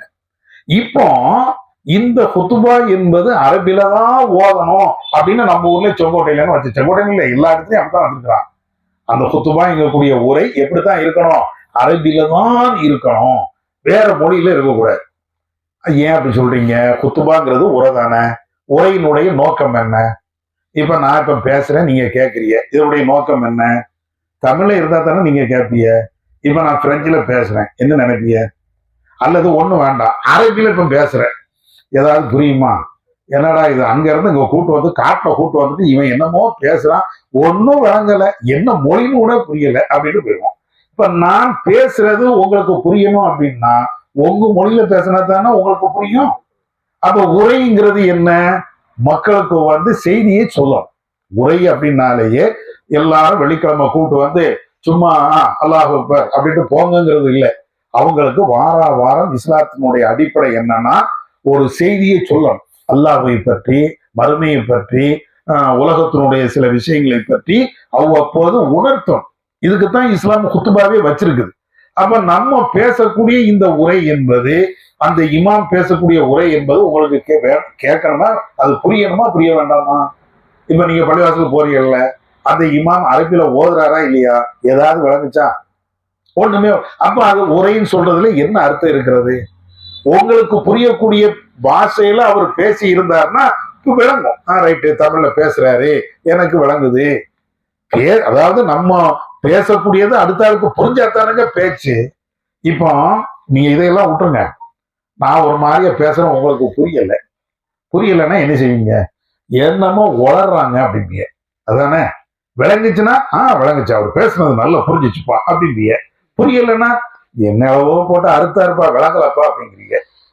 இஸ்லாம் ஒரு குத்துபா, ஒரு உரை நிகழ்த்த சொல்லுது அப்படின்னா புரியக்கூடிய விதத்தில் அது இருக்கணுமா, புரியாத விதத்தில் அது இருக்கணுமா? புரியக்கூடிய விதத்தில் தான் இருக்கணும். அது வந்து ஹதீஸ்லயே இருக்குது. எப்படி இருக்குது? நபிகள் நாயகம் ஸல்லல்லாஹு அலைஹி வஸல்லம் அவர்கள் மெம்பர்ல ஏறுவாங்க, அவங்க உரை நிகழ்த்துவாங்க. அவங்க உரை நிகழ்த்தும் போது எப்படி உரை நிகழ்த்துவார்கள் என்றால் மக்களுக்கு அச்சம் வரக்கூடிய விதத்தில், பயம் வரக்கூடிய விதத்துல, ஒரு படை தளபதி தன்னுடைய படையை எப்படி வழி நடத்துவாரோ அத மாதிரி ரசூல்லா பேசுவாங்களாம். நல்ல ஆக்ரோஷமாக ரசூல்லா பேசுவாங்களாம். இப்படி எல்லாம் ஹதீஸ்ல இருக்குது. இங்க ஏதாவது அது மாதிரி இருக்கா? புரியணும்ல, புரிஞ்சாத்தானே அது பேச்சு. அப்ப நபி அவர்கள் உரை நிகழ்த்தினாங்க, நம்மளும் உரை நிகழ்த்தணும். அதனுடைய அடிப்படை சாரம்சம் என்ன அப்படின்னு பாத்தீங்கன்னா மக்களுக்கு விளங்கணும். யாரு பேசினாலும் அது மக்களுக்கு விளங்கணும். இப்ப இந்த அடிப்படையில தான் இவங்க என்ன செய்யறாங்கன்னா அரபில ஏதோ ஓதிட்டு போறாங்க, அது யாருக்கும் விளங்க மாட்டேங்குது. நம்ம என்ன செய்யறோம்? ரசூல்லா எப்படி உரை நிகழ்த்தினார்களோ மக்களுக்கு புரியுற மாதிரி, அதே மாதிரி நமக்கு புரியுற மாதிரி உரை நிகழ்த்துறோம். இதுதான் மேட்ரு. நம்ம உரைன்னா நிகழ்த்தாம இல்ல, குத்துபானா ஓதாம இல்ல. நீங்க தௌஹீத் பள்ளிக்கு வந்தீங்கன்னா வாங்க சொல்லுவாங்க, இமாம் மெம்பர்ல ஏறி இருப்பாரு, அப்போ உடனே நாமளும் உட்கார்ந்து முதல்ல தமிழ்ல தான் பேசணும். அரபில பேசினா தான் உரைன்னா கிடையாது. அரபு மக்களுக்கு அரபில பேசணும், தமிழ் மக்களுக்கு தமிழ்ல பேசணும், ஆங்கில மக்களுக்கு ஆங்கிலத்துல பேசணும், தெலுங்கு மக்களுக்கு தெலுங்குல பேசணும். அங்க மக்கள் எந்த மொழிக்காரங்க வராங்களோ அந்த மொழியில உபதேசம் பண்ணணும். குத்துபாங்கிறது உரை தானே, உரைன்னா அதுல உபதேசம் தானே பண்ணணும். இப்போ நீங்க சுன்ன ஜமாத் பள்ளிவாசல் போங்க, அவர் அரபில ஓதுறாரு, அந்த உபதேசம் ஏதாவது நம்மளுக்கு விளங்குதா? அதான் அது ரெண்டாவது வாரம். அது முதல்ல அந்த தமிழ்ல பேசுறாங்க, அது ரெண்டாவது வாரம். இப்ப இந்த மெம்பர்ல ஏறி நின்று இந்த அரபில பேசுறது ஒண்ணும் விளங்க மாட்டேங்குது. விளங்காத ஒரு விஷயம் என்றால் அதுக்கு பேர் குத்துபா கிடையாது, அதுக்கு பேர் உரையே கிடையாது. சரியா? அப்ப அந்த அடிப்படையில நாம என்ன செய்யறோம்? நாமளும் குத்துபா தான் ஓதுறோம் புரியக்கூடிய விதத்தில், அவங்க குத்துபா ஓதுறாங்க புரியாத விதத்தில். எது கரெக்டு? ரசூல்லா புரியணும்ட்டாங்க. உரை என்பது மக்களுக்கு உபதேசம் என்பது அது புரியணும். நாங்க இங்க புரியாம ஓதுறான், நாங்க புரிய வைக்கிறோம். புரியணும் அப்படின்னா அந்தந்த மொழியில தான் பேசணும். அந்தந்த மொழியில பேசினா தான் அது புரியும், இல்லைன்னா புரியாது. சரியா? அதனாலதான் இப்போ நிறைய பேர் நீங்க பாருங்க, அவர் பேசாம இன்னல் அல்ஹம்துலில்லாஹ்னு கம்ப பிடிச்சிட்டு ஓதிட்டே இருப்பாரு, எல்லாம் தூக்கிட்டே இருப்பான். ஏன் விளங்கல? அவர் பேசுறது புரிஞ்சிச்சுன்னு வைங்களேன், கரெக்டா அட்டென்ஷன்ல இருப்பாங்க. புரியல, என்னத்தையோ ஓதா இருப்பா அப்படின்னு போறோம். அதனால உரை என்பது புரியணும். சரியா? அதுக்கு அந்தந்த மொழியில தான் பேசணும். எந்த நாட்டுக்கு நம்ம போறோமோ, எந்த மொழியை சேர்ந்தோம் அந்த மொழியில அவங்களுக்கு பேசினா தான் உபதேசம் பண்ணணும். அதுதான் அடிப்படை. சரியா? இதனாலதான் நம்ம குத்துபா இல்லாமன்னு இல்லை, நம்மளும் குத்துபா ஓதுறோம். குத்துபான பிரசங்கம், அந்தந்த மொழியில பேசுறதுதான் பிரசங்கம். சரியா? அதை செய்யணும். இப்ப தம்பி அவங்க என்ன கேட்கிறாங்கன்னா, ஆமா இவங்களும் தனியா உட்கார்ந்துட்டு ஒரு குத்துபா ஓதத்தானே செய்றாங்க, அதாவது கீழே இறங்கி நமக்கு புரியக்கூடிய விதத்துல அவங்களும் தமிழ்ல பேசத்தானே செய்யறாங்க, நீங்க என்ன இல்லைங்கிறீங்க? சரி, பேசுறாங்க, உண்மைதான். நான் ஏற்கனவே சொன்னா இல்லையா, முதல்ல தமிழ்ல பேசுவாங்க, அதுக்கப்புறம் மிம்பர்ல ஏறி அரபில குத்துபா ஓதுவாங்க. இதுதானே? இப்போ குத்துபாங்கிறது, ஜும்மாவுடைய குத்துபாங்கிறது எத்தனை? ஹதீஸ்ல நீங்க பாத்தீங்கன்னா 2 தான். 2 குத்துபா. ஒண்ணு என்ன, மிம்பர்ல ஏறி தான். மிம்பர்ல ஏறி முதல்ல கொஞ்சம் ரசூலுல்லாஹ் உரை நிறுத்துவாங்க, இது ஒரு குத்துபா. அது பிறகு உட்காருவாங்க, உட்கார்ந்துட்டு திரும்பவும் எந்திப்பாங்க, எந்திரிச்சு இன்னொருக்க பேசுவாங்க, இது 2வது குத்துபா. மொத்தமே 2 குத்துபா. இங்க எத்தனை குத்துபா நடக்கிறது? மெம்பருக்கு கீழே ஒரு குத்துபா, தமிழ்ல தானே பேசுறாங்க. குத்துபான்னா நீங்க ஏதோ வேற மாதிரி வாங்காதீங்க, உரைதான். அதாவது கீழே நின்றுகிட்டு ஒரு உரை, மெம்பர்ல ஏறிக்கிட்டு 2 உரை. மொத்தம் எத்தனை உரை நடத்தாங்க? 3 உரை. தமிழ்ல ஒரு 1, அரபில 2, மொத்தம் 3 உரை. ரசூலுல்லாஹ் உரையாற்றினது எத்தனை? 2. எது நம்ம ஃபாலோ பண்ணணும், 2ஆ அல்லது 3ஆ? உரை நிகழ்த்தணும். ரசூலுல்லாஹ் 2 தான் நிகழ்த்தி இருக்கிறாங்க, இவங்க 1 கூட்டிட்டாங்க. நான் அதான் முதல்ல உங்கள்கிட்ட கேட்டேன், இப்போ 5 நேர தொழுகையா இருந்தால் அது 6 நேர தொழுகையா ஆக்க முடியுமா? முடியாது. ஆனா இவங்க என்ன செஞ்சிருக்கிறாங்க, ஒரு 2 உரைய 3 உரையா ஆக்குறாங்க. இது மட்டும் எப்படி கூடும்? இது மார்க்கத்துல தப்பு தானே. ரசூலுல்லாஹ் என்ன சொன்னாங்களோ ரசூலுல்லாஹ்வை ஃபாலோ பண்ணணும், ரசூலுல்லாஹ்வை பின்பற்றணும் அப்படின்னு சொன்னா அப்படித்தானே போகணும். ரசூலுல்லாஹ்வை பின்பற்றாம இல்ல 3 உரை அப்படின்னா இது என்ன அர்த்தம்? ஒண்ணு இல்ல, புரியறதுக்கு சொல்றேன். உங்க அத்தா உங்களை கூப்பிட்டேப்பா கடையில போய் ஒரு தேங்காய் வாங்கிட்டு வாங்குறாரு. நீங்க என்ன வாங்கிட்டு வரீங்க? தேங்காய் வாங்கிட்டு வந்தால் கரெக்ட். உங்க அத்தா உங்களை தேங்காய் வாங்கிட்டு வர சொன்னோன்னே நீங்க போய் நின்றுட்டு 2 செங்காய் மட்டும் வாங்கிட்டு வந்தீங்க, அது சரியாது. அத்தா வாங்க சொன்னது தேங்காய், ஒரு 10 ரூபா கொடுத்து 20 ரூபா கொடுத்து எப்ப கடையில போய் ஒரு தேங்காய் வாங்கிட்டு வாங்கினா நீங்க என்ன செய்றீங்க? இல்ல அது செங்காமட்டி தான். ஏன்டா செங்காமட்டி வாங்கிட்டு வந்த? நீங்க வாங்கத்தானே சொன்னீங்க, தேங்காவா இருந்தா என்ன செங்காமட்டியா இருந்தாங்கன்னு அத்தாட்ட இப்படி எகத்தாம பேசினா என்ன? அது சரியாது. அது சரியா தப்பா? இதே மாதிரிதான் இப்ப என்ன செய்யறாங்கன்னா, ரசூலுல்லாஹ் ஜும்மாவுக்கு 2 உரை தான் பண்ணணும்னு சொன்னா நாங்க 3 பண்ணுவோம் அப்படின்னா ரசூலுல்லாஹ்வுடைய பேச்சை கேட்கலையே.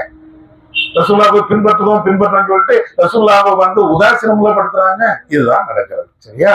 அதனாலதான் நம்மளும் குத்துபா தான், அது புரியக்கூடிய விதத்தில் அந்த குத்துபா வச்சிருக்கிறோம், அவங்க புரியாத விதத்தில் வச்சிருக்கிறாங்க. ஒரு தமிழ்ல பேசினாலும் அதுவும் இஸ்லாத்துக்கு எதிராக, ரசூலுல்லாஹ் காட்டி தந்த வழிக்கு எதிராக இருக்குது. சரியா? சொல்லுங்க வேற. தொப்பி. ஆமா, அது ஒரு கேள்வி தானே. தொப்பிங்கிறது இன்னைக்கு முஸ்லிம்களுக்கு அடையாளமாக தொப்பி வச்சிருக்கிறாங்க. ஆனா தொப்பிங்கிறது அது ஒரு ஆடை, அவ்வளவுதான். தொப்பிங்கிறது ஒரு ஆடை, இஸ்லாத்தினுடைய அடையாளம் கிடையாது. அது இஸ்லாத்தினுடைய அடையாளமா ரசூலுல்லாஹ் என்ன சொன்னாங்க? தாடியை சொன்னாங்க, தாடி வைங்க அப்படின்னாங்க ரசூலுல்லாஹ், அதை வைக்கத்தான் வேணும். ஆனா தொப்பிங்கிறது அது ஒரு ஆடை. ஆடைன்னா என்ன அர்த்தம்? இப்ப நம்மள சில பேர் பனியன் போட்டிருப்போம், சில பேர் ஃபுல் ஹேண்ட் ஷர்ட் போட்டிருப்போம், சில பேர் ஆஃப் ஹேண்ட் ஷர்ட் போட்டிருப்போம். இது ஃபுல் ஹேண்ட் ஷர்ட் தான் போடணும்னு சட்டமா கிடையாது, எனக்கு விருப்பம். சில பேர் டி ஷர்ட் போட்டிருப்போம், சில பேர் சாதாரண, இது எல்லாம் அவங்கவுங்களுடைய விருப்பம். அதே மாதிரி தொப்பி என்பதும் அவங்கவுங்களுடைய விருப்பம் தான். இன்னும் சொல்ல போனா தொப்பி இஸ்லாத்தினுடைய அடையாளம், கண்டிப்பா போடணும் அப்படின்னா ரசூலுல்லாஹ் சொல்லி தந்திருப்பாங்கல்ல. ரசூலுல்லாஹ் எங்கேயாவது தொப்பி போட்டிருக்காங்களா? அப்படி காட்டவே முடியாது. இவங்க ரசூலுல்லாஹ் தொப்பி போட்டாங்க, அது இந்த கலர்ல போட்டாங்க, ரசூலுல்லாஹ் ஜுப்பா போட்டாங்கன்னு ஹதீஸ் இருக்குது. ரசூலுல்லாஹ் செவப்புல ஷர்ட் போட்டிருப்பாங்க, அது ரசூலுல்லாஹ் ரொம்ப அற்புதமா இருக்குமா, அதுக்கு ஹதீஸ் இருக்குது. நபி அவர்கள் கீழாடை கொடுத்திருப்பாங்க, அதுக்கு ஹதீஸ்ல இருக்கிறது. ரசூலா என்னென்ன ட்ரெஸ் போட்டாங்கிறதுக்கெல்லாம் ஹதீஸ்ல இருக்குது. ஆனா ரசூலா தொப்பி போட்டாங்க அப்படிங்கிறதுக்கு ஒரு ஹதீஸை காட்ட சொல்லுங்க. ஒண்ணுமே இல்லை. ஏன் இல்லை அப்படின்னு நீங்க பாத்தீங்கன்னா அது இஸ்லாத்துல இல்ல. ஒரு ஆள் விரும்பினால் போடலாம், விருப்பம் இல்லை என்றால் போட தேவையில்லை. அவருக்கு விருப்பம் இருந்தா தாராளமா தொப்பி போட்டுக்கலாம், இல்லைன்னா தேவையில்லை. அவ்வளவுதான் அதுக்கு மேட்ரு. இப்போ ஒரு ஆள் தொப்பி போடுறாரு, நம்ம தப்புன்னா சொல்ல மாட்டோம், போட்டுக்கிடுங்க அப்படிம்போம். இல்ல ஒரு ஆள் தொப்பி போடாம இருக்கிறாரு, அதையும் நம்ம தப்புன்னா சொல்ல மாட்டோம். அவங்களுடைய விருப்பம்.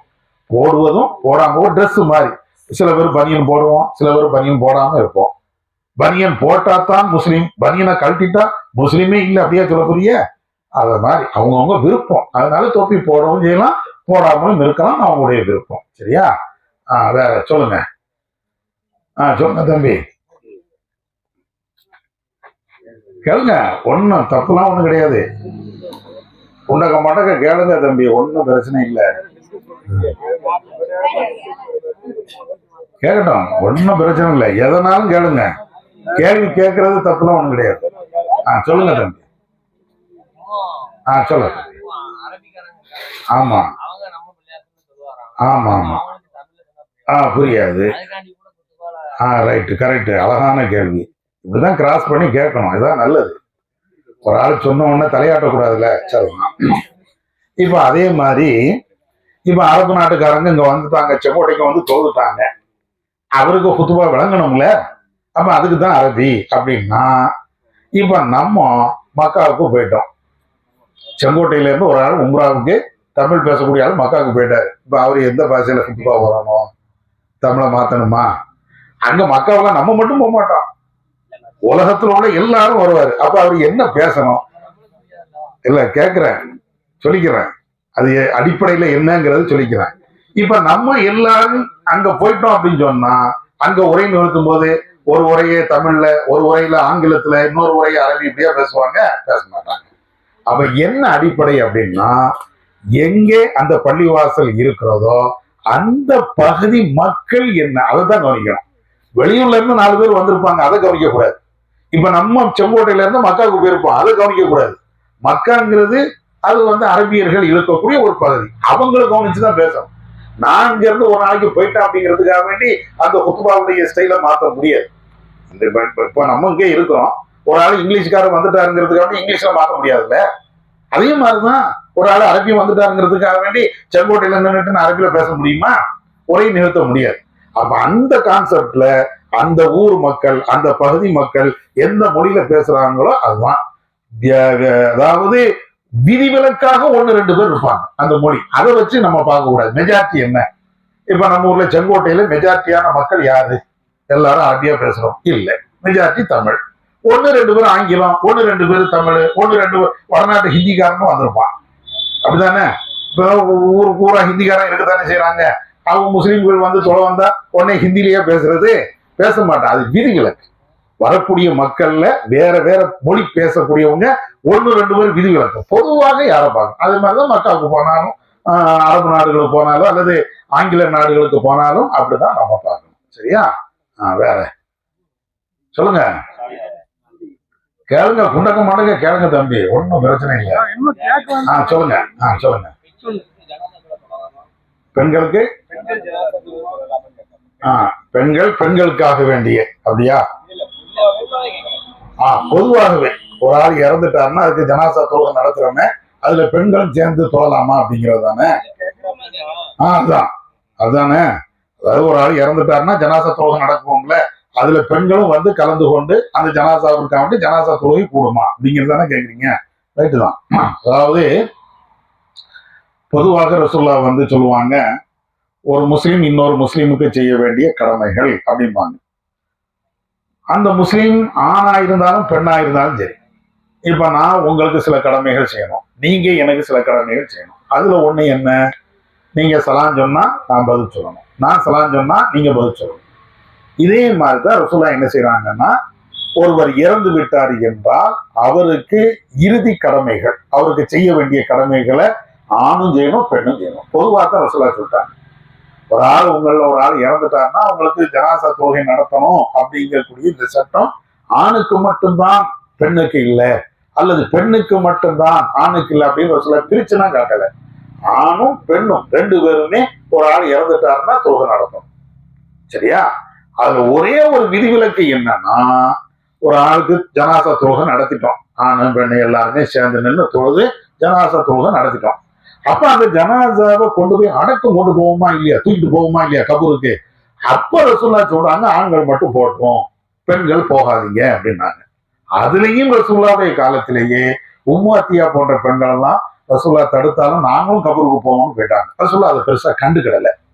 இது ஒண்ணுதான் வேறுபாடு. அதாவது ஜனாசா தொழுகை நடத்தணும், அதுல ஆணும் பெண்ணும் எல்லாருமே கலந்து கொள்ளணும், அதற்கு பின்னாடி கொண்டு போகணும். இன்னும் சொல்ல போனா ஜனாசா தொழுகையுடைய அர்த்தம் என்னன்னு உங்களுக்கு புரியுதா? இப்ப ஜனாசா ஒரு ஆள் இறந்துட்டாருன்னா தொழுவோமா இல்லையா, அதுக்கு உண்டான அர்த்தம் என்னன்னு வழங்குதா? அவங்களுக்கு துவா செய்யுது. ஒரு ஆண் இறந்தாலும் அவங்களுக்கு ஜனாசா தொழுகை என்பது அவங்களுக்கு துவா செய்யுது. ஒரு பெண்ணு இறந்தாலும் அவங்களுக்கான துவா யாரு செய்யணும்? ஆணு செய்யணுமா அல்லது பெண்ணு செய்யணுமா அல்லது ஆணு மட்டும் செய்யணுமா? எல்லாரும் தானே செய்யணும்.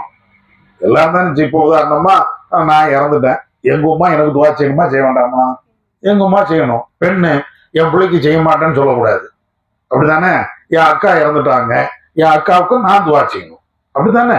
அப்ப ஒரு ஆள் இறந்துட்டாருனாலேயே ஜனாசா தொழுகைங்கிறது அவருக்காக செய்யக்கூடிய துவா தான்.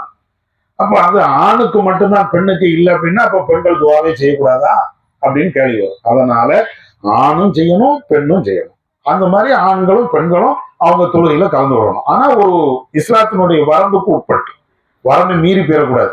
என்ன இஸ்லாம் வரம்பு? இப்ப ஜனாசா இருக்குது அப்படின்னா முதல் சப்புல ஆண்களா இருக்கணும், பின்னாலதான் பெண்கள் நிக்கணும். முதல் சப்புல ஆண்களை இடிச்சுட்டு பெண்கள் வந்து நிக்க கூடாது. ஆணும் ஜனாசா தொழுகையில பங்கு பெறலாம், பெண்ணும் பங்கு பெறலாம். ஆனா எப்படி அப்படி நீங்க பாத்தீங்கன்னா, இந்த ஜனாசா தொழுகையில பங்கு பெறுறோம் அப்படிங்கிற பேர்ல ஆண்களை இடிச்சு தள்ளிக்கிட்டு முதல் சப்புல பெண்கள் வரக்கூடாது, அவங்க பின்னால் நிக்கணும், ஆண்கள் முன்னால் நிக்கணும், இந்த தொழுகைக்கு மாதிரி. சரியா? இதுதான் அதுல உள்ள சட்டம். வேற சொல்லுங்க தம்பி. திருமணமா? நீங்க கல்யாணம் பண்ணிட்டீங்களா பண்ணலையா? கேட்டுக்கிடுவோம். ஆமா, படிச்சுட்டு தானே இருக்கிறிய. சரி, ரைட்டு. தெரிஞ்சு வச்சுக்கிட்டா எல்லாத்துக்கும் பயனுள்ளதாக இருக்கணும்ல. இன்னைக்கு கல்யாணங்கிறது நல்ல டான்ஸு கும்மாளம் இதெல்லாம் இருந்தா தான் கல்யாணம். கொட்டை அடிக்கணும், மேளம் தாளம் இருக்கணும். அதையெல்லாம் தாண்டி இப்போ மாப்பிள்ளை வந்து குதிரையில போகணும். நம்ம ஊர்ல குதிரையெல்லாம் போறது இல்லை. இந்த தஞ்சாவூர் மாவட்டத்துல தான் குதிரையில தான் இப்பவும் கூட்டிட்டு போயிட்டு இருக்கிறாங்க. சரியா? அது இல்லாம நிறைய வான வேடிக்கை, வெடியெல்லாம் போட்டா தானே கல்யாணம். வெடி இல்லைன்னா அதுக்கு பேர் கல்யாணமா? மாப்பிள்ளை வரும்போது இங்க 4 வெடி அங்க 4 வெடி அப்படி இருந்தா தான் கல்யாணம் இப்படின்னு வச்சிருக்கிறாங்க. முதல்ல ரசூலுல்லாஹ்வுடைய காலத்துல கல்யாணம் எப்படி நடந்ததுன்னு பாருங்க. ரசூலுல்லாஹ் கல்யாணம் பண்ணி இருக்கிறாங்கல்ல. ஆயிஷாவை கல்யாணம் பண்ணாங்க, ஹப்சாவை கல்யாணம் பண்ணாங்க, ஜெய்னபை கல்யாணம் பண்ணாங்க, உம்மு குல்சுமை கல்யாணம் பண்ணாங்க. இப்படின்னு ரசூலுல்லாஹ் ஏறத்தாழ 11 பெண்ணை கல்யாணம் பண்ணாங்க. அவங்க எப்படி கல்யாணம் பண்ணாங்கிறதுக்கு இன்னைக்கும் வரலாறு இருக்குது. இன்னைக்கும் நீங்க ஹதீஸ்ல பாத்தீங்கன்னா அந்த வரலாறு இருக்கும். ஆனா அந்த கல்யாணத்தை பாத்தீங்கன்னா இன்னைக்கு எப்படி நடக்குதோ, முஸ்லிம்கள் எப்படி கல்யாணம் பண்றாங்களோ அதுக்கு நேர் மாற்றமா இருக்கும். ரசூலுல்லாஹ்வுடைய கல்யாணம் என்ன அப்படின்னு நீங்க பாத்தீங்கன்னா, முதல் விஷயம், திருமணம் அப்படின்னு வர்றதா இருந்தால் அந்த ஆணு பெண்ணு, அதாவது கணவன் மனைவி, மணப்பெண் மணமகன் அப்படின்னு இருக்காங்களா இல்லையா, இவங்களுடைய சம்மதம் வேணும். ஒரு பெண்ணு வந்து ஒரு ஆணை கல்யாணம் பண்றாங்க அல்லது ஒரு ஆண் ஒரு பெண்ணை கல்யாணம் பண்றாங்கன்னா அந்த 2 பேருக்கும் ரைட்டு ஓகே, இந்த மாப்பிள்ளை எனக்கு ஓகேன்னு அந்த பொண்ணு சொல்லணும். அந்த பெண்ணு இவருக்கும் பிடிச்சிருக்கு, அவங்க 2 பேரும் திருப்தி பண்ணணும் ஃபர்ஸ்ட். 2வது வந்து என்னன்னு கேட்டா, இந்த கல்யாணம் முடிக்கிறதுக்கு முன்னாடி மகர் தொகையை பேசிடணும். மாப்பிள்ளை அந்த பெண் இடத்துல என்ன மகர் என்ன வேணும் அப்படிங்கிறத பேசணும். அந்த பெண்ணு விட்டு கொடுத்துட்டா பிரச்சனை இல்லை, இல்லை எனக்கு ஒரு 10 பவுன் நகையை தாங்க அல்லது காசை தாங்க அப்படின்னு கேட்டா மாப்பிள்ளை அதை கொடுக்கணும். இது 2வது நிபந்தனை. 3வது என்ன அப்படின்னு நீங்க பாத்தீங்கன்னா, அந்த பெண்ணை பெற்றவங்க இருப்பாங்களா இல்லையா, அந்த வலின்னு சொல்லுவாங்க. பெண்ணை, அதாவது பெண்ணுடைய தகப்பனாரு அல்லது பெண்ணுடைய தாய் மாமன் அல்லது பெண்ணுடைய சின்னத்தா பெரியத்தா, அந்த மாதிரி ஆட்கள் வந்து அந்த பெண்ணுக்கு வலியாக இருக்கும். அவர் இருந்துதான் கல்யாணம் பண்ணி வைக்கணும். முதல்ல கணவன் அந்த மணப்பெண்ணு அவங்க 2 பேருடைய சம்மதம். 2வது மகர் கொடுக்கணும். 3வது இந்த பெண்ணுக்கு உரிய அந்த அண்ணன் தம்பிகளோ அல்லது தகப்பனாரோ வழி ஒண்ணு இருக்கணும். இந்த மூணும் இருந்தா போதும். இதுதான் கல்யாணம். எப்படி பண்றது? இந்த மூணும் இருக்குது, எப்படி பண்ணணும்? இன்னைக்கு இருக்கிற மாதிரி மேலதாளம் அல்லது வேற இது எதுவுமே இல்லை. எந்த அளவுக்கு ரசூலா பண்ணாங்கன்னா, ஒரு முறை ரசூலா போருக்கு போயிட்டு வராங்க. தபூக் யுத்தம், அதுல ஹந்தக் யுத்தம்னு நினைக்கிறேன், அந்த யுத்தத்துக்கு போயிட்டு வராங்க ரசூலா.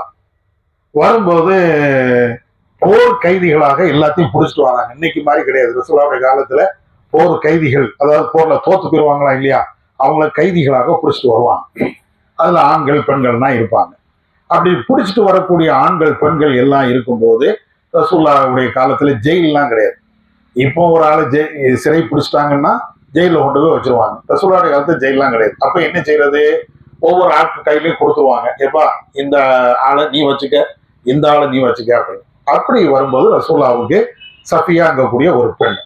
அப்ப ரசூலுல்லாஹ் என்ன செய்யறாங்கன்னா, அந்த பெண்ணை விடுதலை பண்ணிட்டு நான் அந்த பெண்ணை கல்யாணம் பண்ணிக்கிறேங்கிறாங்க. இது எப்ப நடக்குது? ரசூலுல்லாஹ் பயணத்துல இருக்கிறாங்க. பயணத்துல இருக்கும் போதே இந்த கல்யாணம் நடக்குது. எந்த அளவுக்கு நடக்குதுன்னு நீங்க பாருங்களேன். சஹாபாக்கள்லாம் ஒரு இடத்துல பயணத்துல வந்துட்டே இருக்கும் போது ஒரு இடத்துல தங்குறாங்க. இத மாதிரி மரங்கள் உள்ள ஒரு இடத்துல எல்லாரும் தங்கியிருக்கிறாங்க. அந்த மரத்துக்கு இடையில 10 பேர், இந்த மரத்துக்கு இடையில 10 பேர், அந்த இப்படின்னு எல்லாருமே ஆங்காங்க இருக்கிறாங்க. ரசூலுல்லாஹ் ஒரு இடத்துல உட்கார்ந்து இருக்கிறாங்க. அப்ப அங்க இருக்கக்கூடிய ஆட்கள்லாம் பாக்குறாங்க, ரசூலுல்லாஹ் ஒரு பெண்ணு கூட பேசிட்டு இருக்கிறாங்களே, அந்த பெண்ணை ரசூலுல்லாஹ் கல்யாணம் பண்ணிட்டாங்களா பண்ணலையா அப்படின்னு கூட அங்க பேசிட்டே இருக்கிறாங்க. அப்ப அதுல ஒரு நபித்தோழர் சொல்றாங்க, நபி ஸல்லல்லாஹு அலைஹி வஸல்லம் அவர்கள் அவங்க கல்யாணம் பண்ணிட்டாங்க அப்படின்னா உடனே அந்த பெண்ணை மறைச்சு வச்சுக்கிடுவாங்க. மறைக்கல அப்படின்னு சொன்னா ரசூலுல்லாஹ் அந்த பெண்ணை கல்யாணம் பண்ணலான்னு அர்த்தம் அப்படின்னு பேசுறாங்க. கடைசி ரசூலுல்லாஹ்வே எல்லாரையும் கூப்பிட்டேப்பா வாங்க, சஃபியாவை இந்த பொண்ணை நான் கல்யாணம் பண்ணிட்டேன் அப்படின்னு சொல்லிட்டு வலிமா விருது கொடுக்கணும் அப்படின்னு சொல்லிட்டு என்ன செய்யறாங்கன்னா, எல்லாரும் பயணத்துல தானே இருக்கிறாங்க. உன்ட்ட என்னப்பா இருக்குது? என்கிட்ட கொஞ்சம் மாவு இருக்குது. உன்ட்ட என்ன இருக்குது? என்கிட்ட கொஞ்சம் இது, அதாவது பாலாடை கட்டி இருக்குது. எல்லாத்தையும் கொண்டாங்க. ரசூலுல்லாஹ் கேட்கறாங்க, எல்லாத்தையும் கொண்டாங்க. ஒரு துண்டை விரிக்கிறாங்க.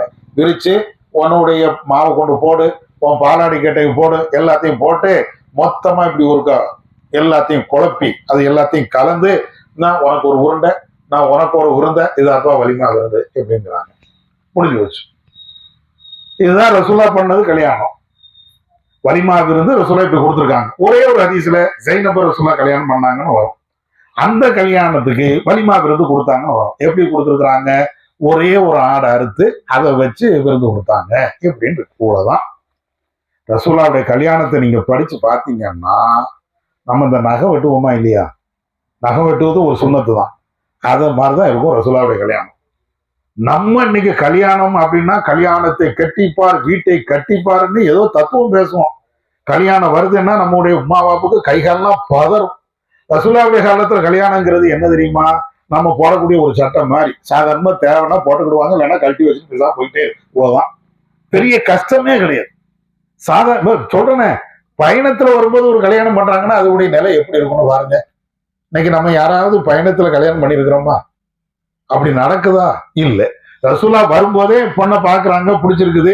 ரசூலுல்லாஹ் கேட்கறாங்க, எம்மா உன்னை பிடிச்சிருக்குது, சரிட்டு கல்யாணம் பண்ணிக்கிறோம், அவ்வளவுதான். சிம்பிள். ரசூலுல்லாஹ்வுடைய காலத்துல நடந்த கல்யாணம்ங்கிறது அவ்வளவு சிம்பிள். இன்னைக்கு கல்யாணங்கிறது என்ன?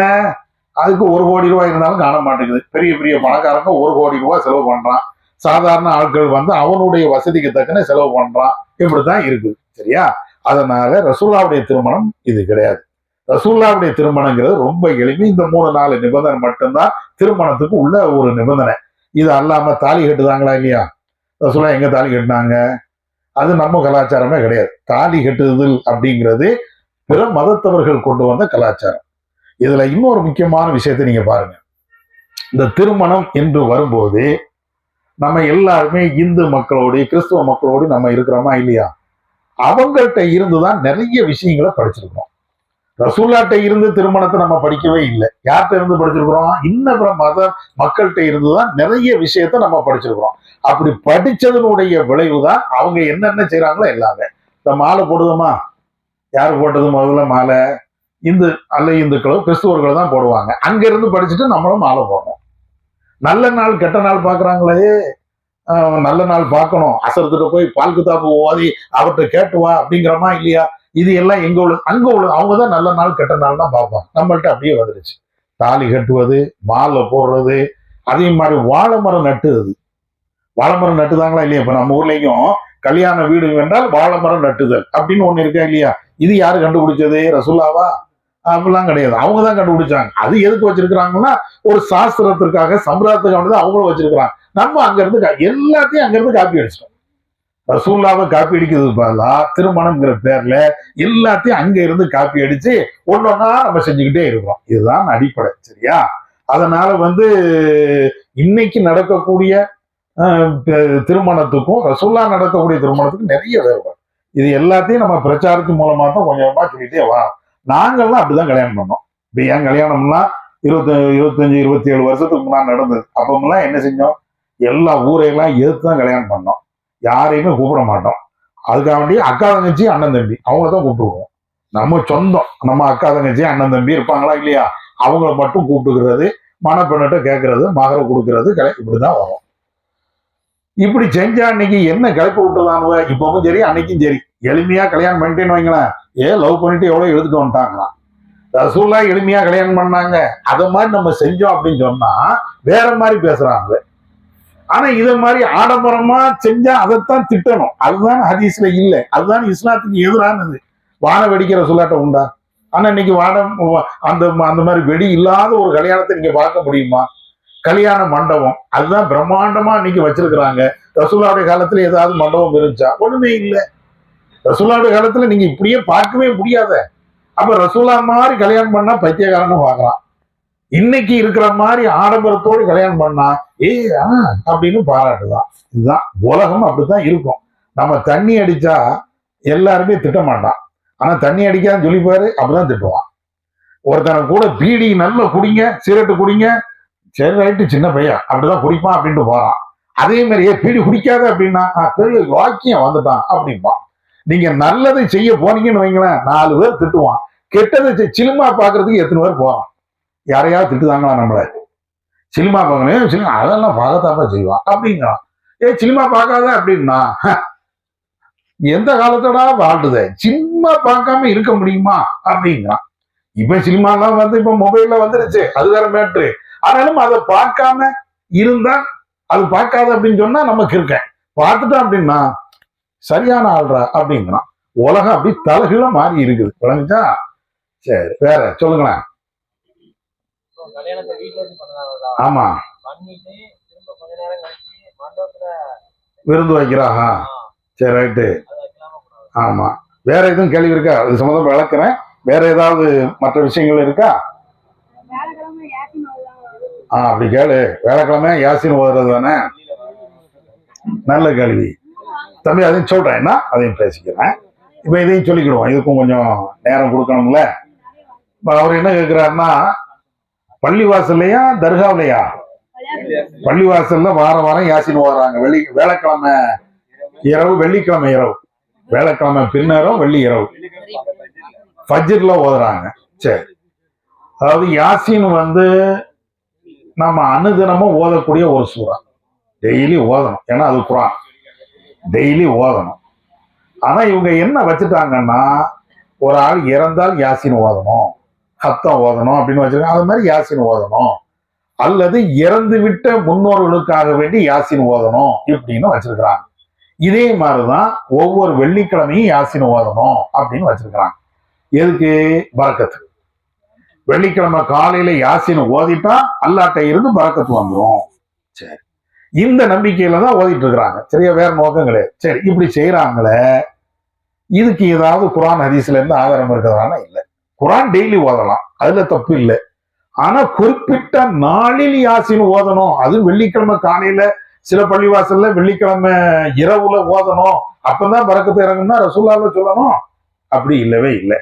அடுத்து இந்த யாசினுக்கு நம்ம இஸ்லாமிய சமூகத்துல பெரிய மதிப்பு வச்சிருக்கிறாங்க. அதனாலதான் இறந்தவங்களுக்கு எல்லா நேரத்திலையும் யாசின் யாசின். ஆனா அந்த யாசினை நீங்க ஓதி ஒரு தமிழ்ல படிச்சு பாருங்க, அற்புதமான வசனங்கள் அதுல இருக்கும். அது எல்லா நேரத்திலையும் படிக்கணும் அப்படிங்கிற மாதிரி அந்த வசனத்துல இருக்கும். உதாரணமா நீங்க பாருங்க. தம்பி வலது கையால குடிங்கன்னா அந்த தம்பி பின்னால நல்லது.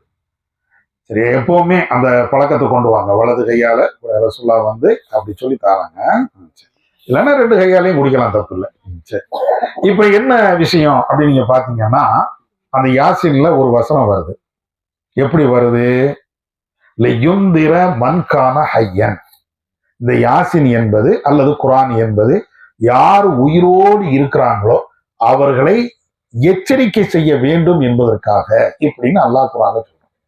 அந்த யாசின்லயே சொல்றோம், உயிரோடு இருக்கக்கூடியவங்களுக்கு எச்சரிக்கை செய்யணும், இதுக்குத்தான் இந்த குரான் அப்படிங்கிறான். ஆனா அந்த யாசினை உயிரோடு இருக்கவங்களுக்கு படிச்சு காட்டுப்பா, உயிரோடு இருக்கக்கூடியவங்களுக்கு இதனுடைய போதனை சொல்லி காட்டுப்பான்னு எந்த சூறாவில் இருக்குதோ அந்த சூறாவை தான் என்ன செய்யறோம்? மையத்து இருக்கும், ஒரு ஆள் இறந்துருவாரு, அங்க உட்காந்துட்டு யாசினை ஓடும். அல்லாஹ் என்ன சொல்றான்? இறந்தவங்களுக்கு ஓதாத உயிரோடு இருக்கக்கூடிய ஆட்களுக்கு ஓது அப்படிங்கிறான். நம்ம என்ன செய்யறோம்? இறந்த ஆட்களுக்கு தான் யாசினை ஓடுவோம். சரி, இது ஒண்ணு. ரெண்டாவது, அந்த சூறால நீங்க பாருங்க, நீங்க எல்லாரும் படிச்சிருப்பீங்க, ஸ்கூலுக்கு போயிருக்கிறீங்க. இது அறிவியல் படிச்சிருக்கிறீங்களா? பெரிய அறிவியலை சொல்லல, சயின்ஸ், பெரிய பெரிய சயின்ஸ் என்ன சொல்லல, சிம்பிள். இந்த பூமி சுத்துதா? பூமி சுத்துதா சுத்தலையா? சுத்துது. கோள்கள் சுத்துதா? சுத்துது. சூரியன் சுத்துதா? சுத்துது. இதெல்லாம் ஓரளவுக்கு நீங்க பெருசா அறிவியல் சயின்ஸ் அங்கேயே மண்டை காய்ஞ்சு போய் வந்திருக்கிறோம், இங்கேயும் வந்து சயின்ஸா நீங்க நினைக்காதீங்க, சிம்பிளா. இத அந்த சூரா யாசின்ல அல்லாஹ் சொல்லுவான். எப்படி சொல்லுவான்?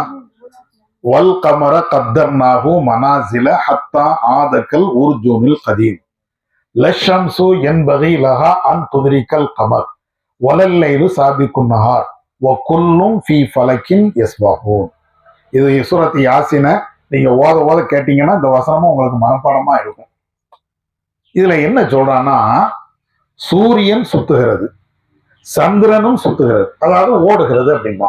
சூரியனும் ஓடிக்கிட்டே இருக்கிறது, சந்திரனும் ஓடிக்கொண்டே இருக்கிறது.